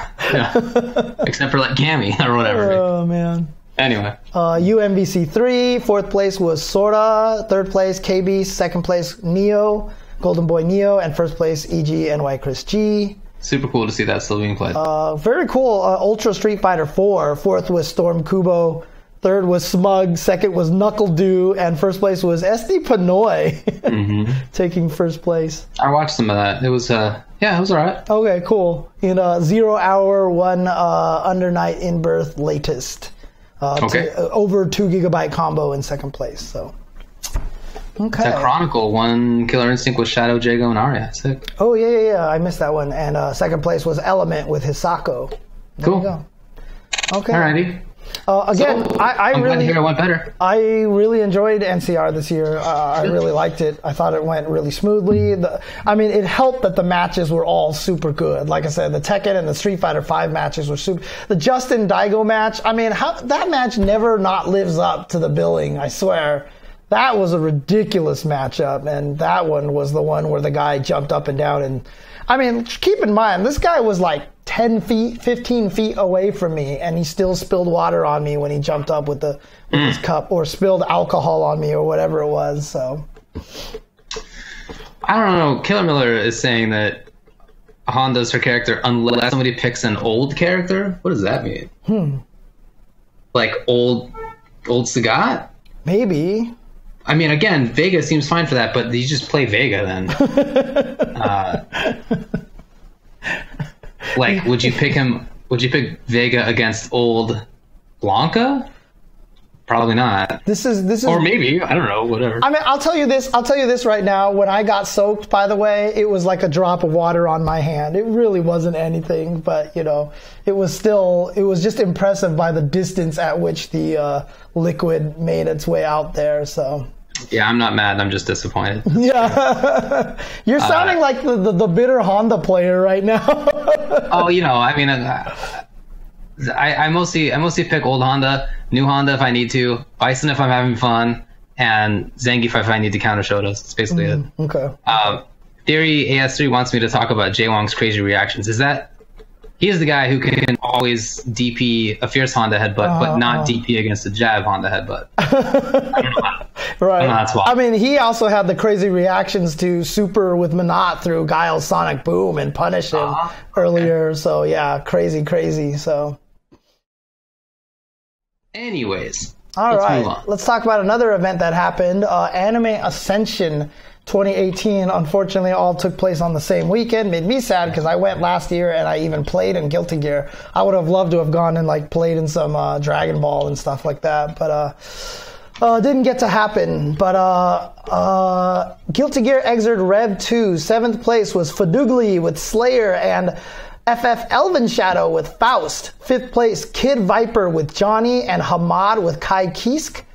3rd place, Bjorn Son of Bear with Chips Enough, and FG. And 4th place, why did I go backwards with that? 4th place was FG at UCI Zotbuster with Potemkin. So 3rd place was Bjorn Son of Bear. 2nd place, UIU Kizzy K with Sin Kisk. And 1st place, our Kappa's Daru Ino from Korea, flown out there by our Kappa. So there you go. So he ended up taking the tournament. Not even from Japan, from Korea. So there you go. Is the Korean scene strong for that game? I don't know much about it. I'm not sure, actually. I was actually surprised that, everyone said in the chat that apparently he destroyed everybody.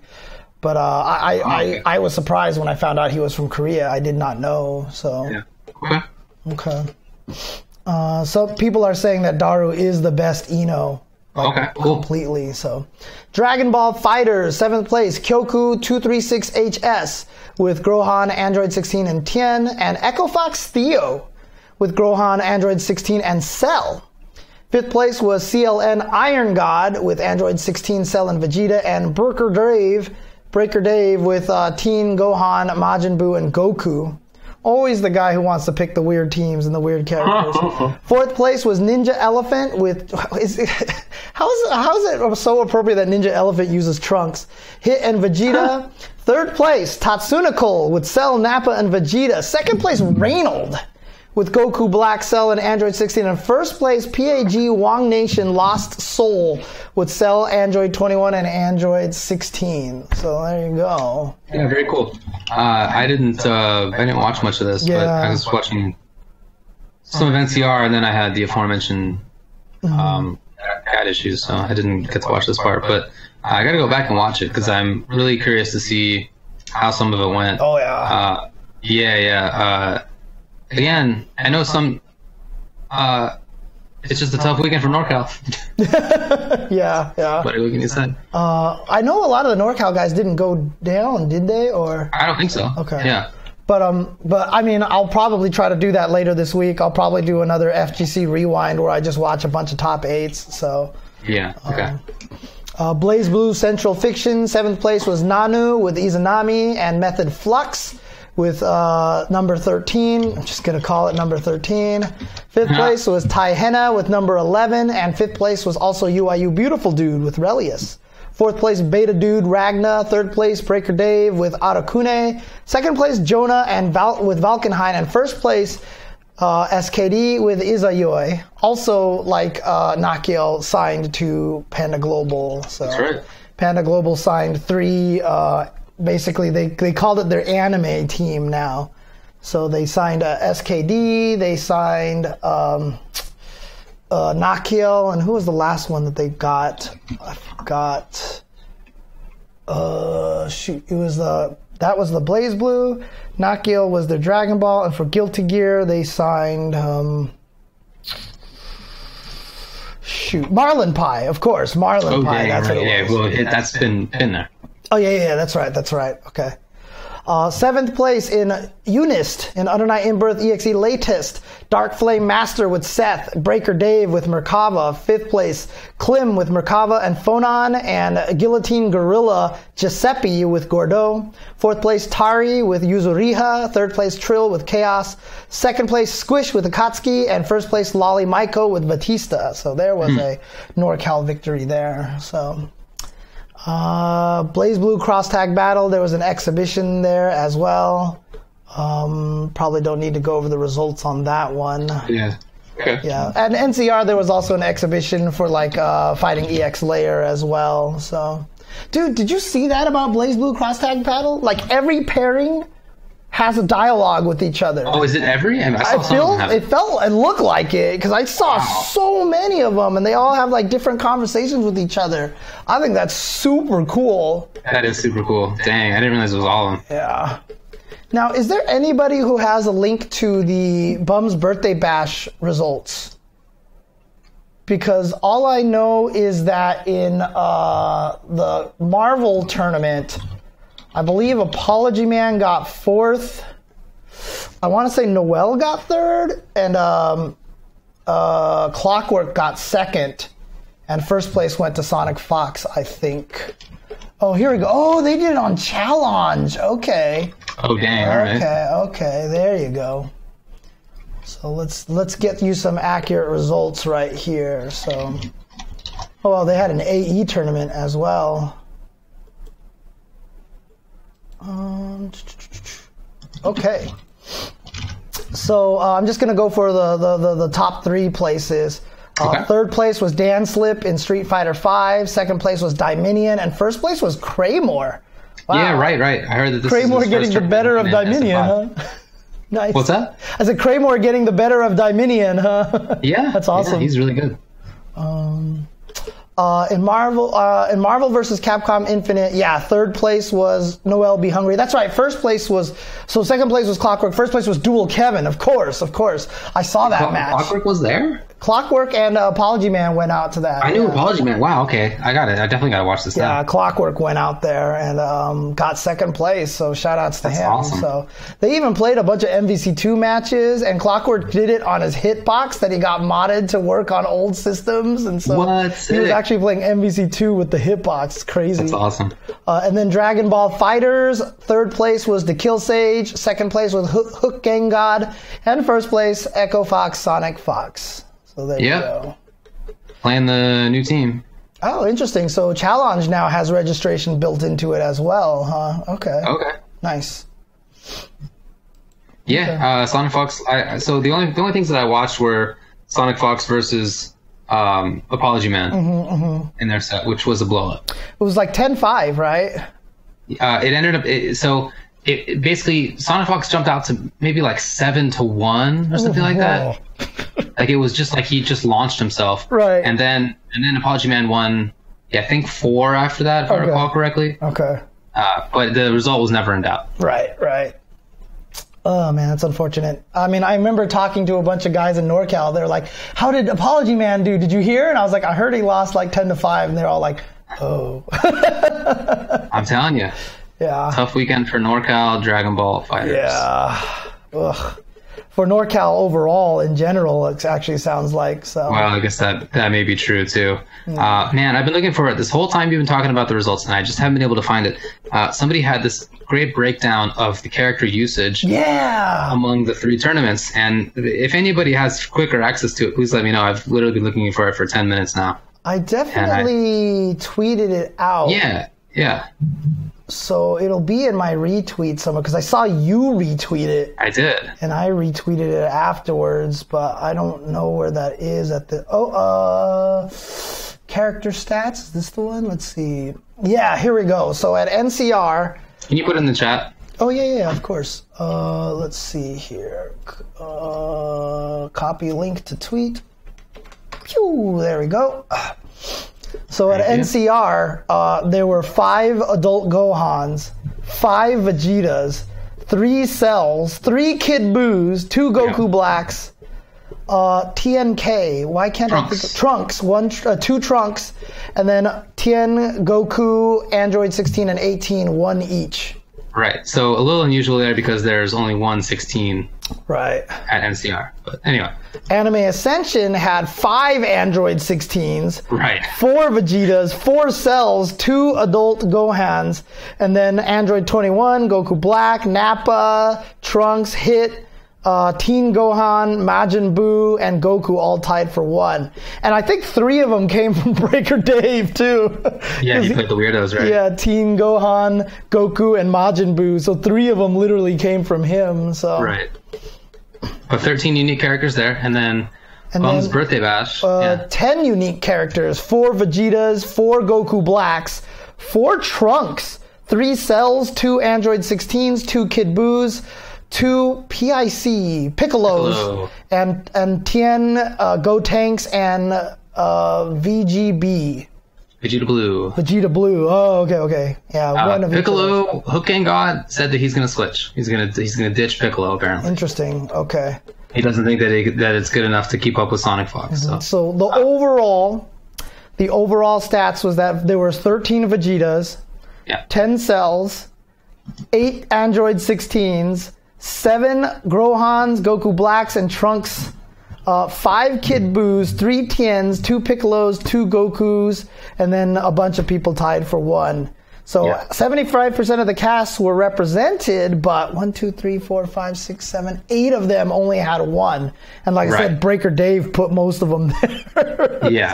Nobira, Ginyu, Frieza, Blue Goku, Krillin, Yamcha. I don't think that's much of a surprise. No. But I also don't think it's much of a surprise that Vegeta is the most used. Oh, yeah. Because his assist is just too useful. Vegeta was vanilla Marvel Tronbon, basically. Right? One of the only invincible assists, remember, in vanilla Marvel 3? Marvel, yeah. I feel like he may be more like Doom, where like it's not like a Lariat or like a Gustav, but it's just so useful in everything else. Approach, neutral, defense, setups, straggling hits. Like it's just everything. It does everything for you. Right. When the game came out, I thought that it would not matter as much what assist you had, because the assists were called less frequently than in Marvel games, and each character seemed like it was like a little bit more competent anyway, and kind of like its own thing.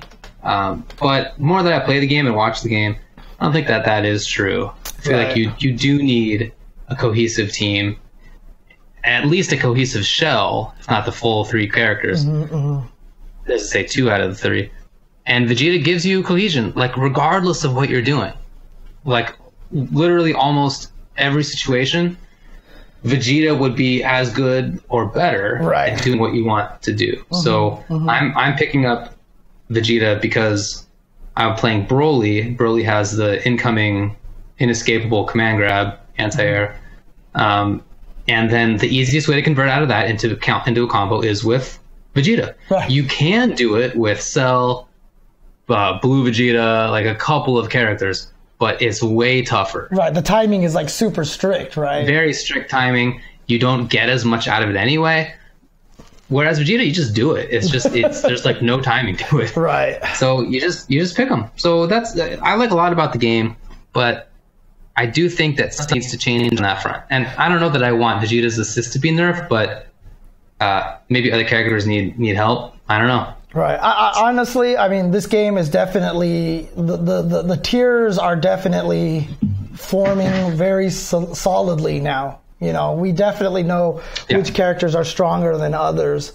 Yeah. And, you know, I mean, hopefully they'll come out with a patch at some point in time and change the characters. But, you know, let's not jump the gun, right? Let's let it bake for a little bit, because someone's going to find something stupid with, you know, with like Goku or something, you know, and all of a sudden everyone will be using Goku. So.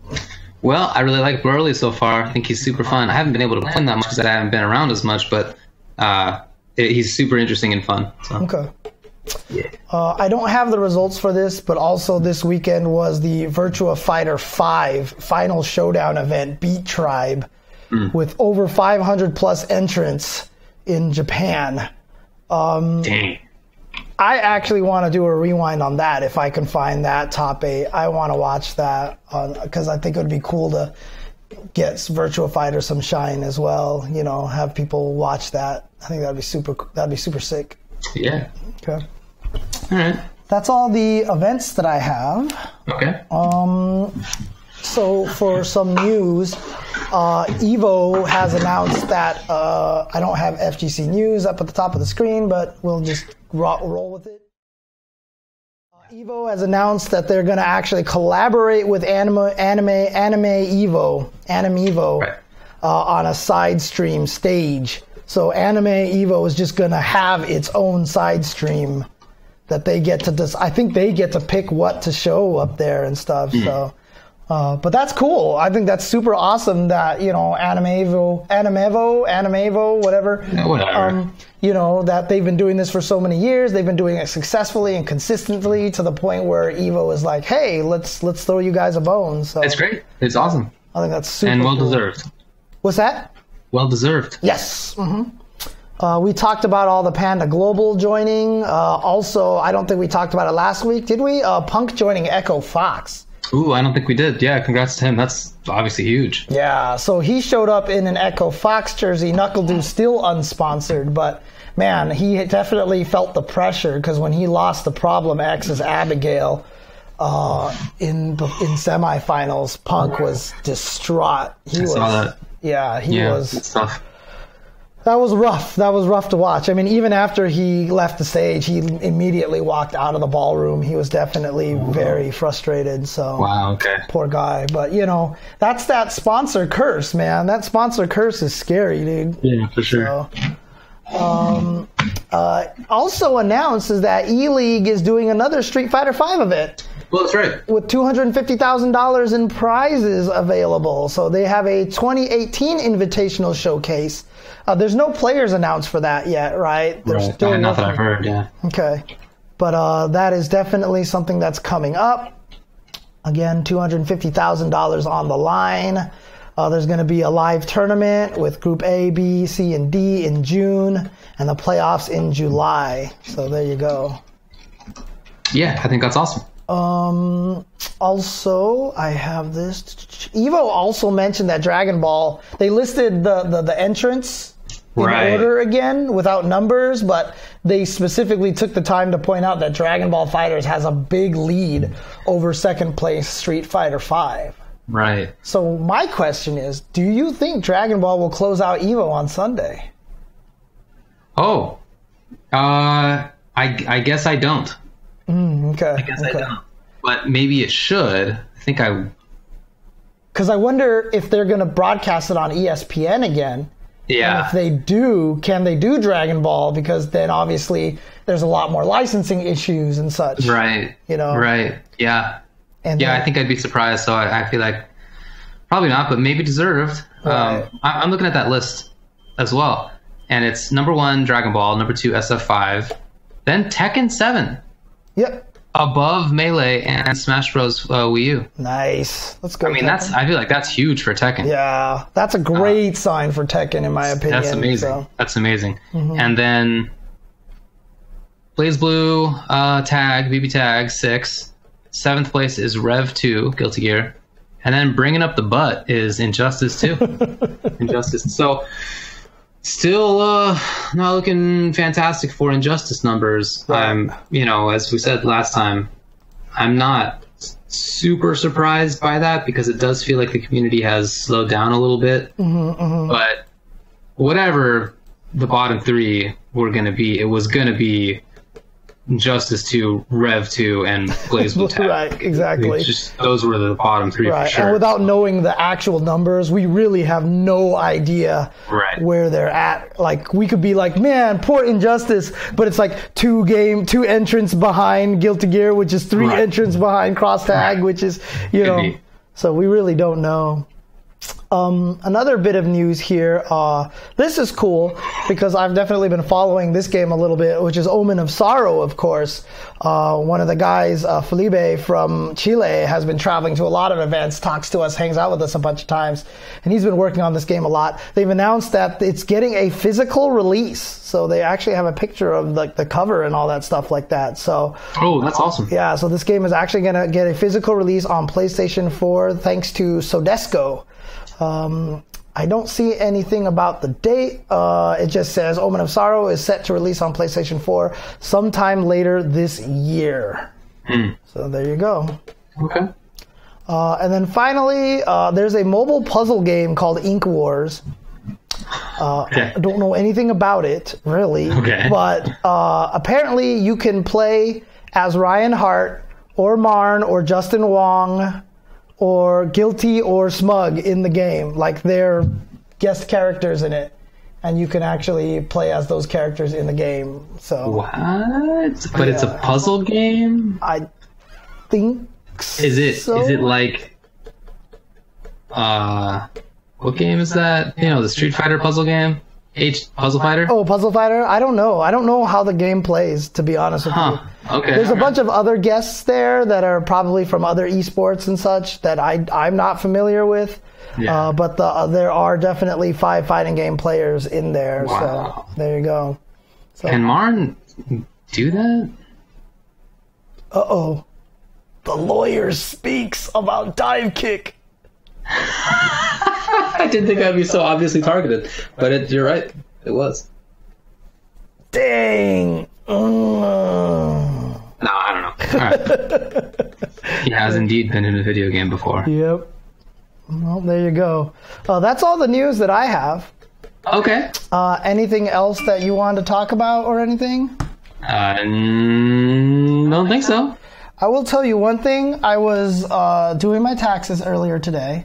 Yeah. And the lady working at a desk across from where I was sitting, for her phone's ringtone, she had the bird song, and it just like confused me so much. I just heard thought it was time to get out of your appointment. Yeah, I heard it. And I was like, what the what?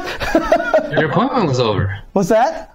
Yeah, I know, right? I guess that means I should have left. Yeah. Wow, wow. Oh, that's right. Super Arcade is opening up this week. In fact, tomorrow, I think they're doing, like, one of the first things. Is it tomorrow or is it next week they're doing their first Wednesday event?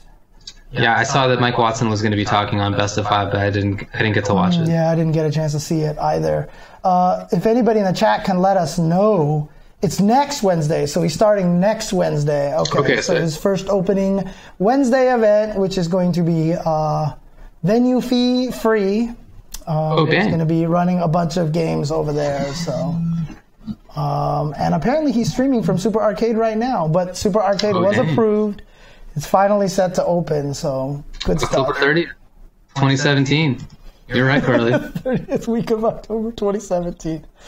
Oh, man, they're streaming Street Fighter 4. Wow. Okay. Oh, that's right. Beyond the Summit announced that, they're obviously we knew they were going to do a DBFZ tournament, but I think that they announced that they have their players picked out. We just don't know who they are yet. Well, but they also said that there's going to be some last chance, some qualifiers more active. Oh, cool. Okay. So there's going to be one. It's next week. at Wednesday Night Fights and NLBC. And then the last chance qualifier will be it's a combo breaker. Okay, cool. Yeah, Curly W's mentioning that in the chat, but of course it is a 30-second delay, and you have already corrected me, so it is all good. Okay, cool. All right. Anything else that you wanted to mention? Anything else about games or whatever that you've been playing or whatever? I haven't really been doing that on account of Pesach and now Ajax. Right. Where is Ajax right now? Oh, hopefully just sleeping it off. I don't know. I haven't seen him in a little bit, but I gotta go give him a nice little nuzzle and snuggle. For sure. Okay.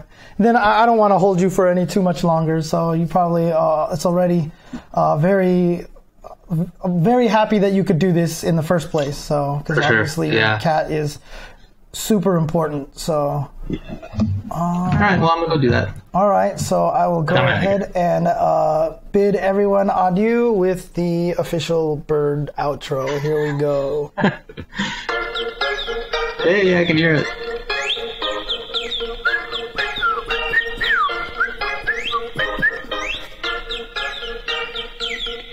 Thanks for everybody for watching. Peace out, everybody.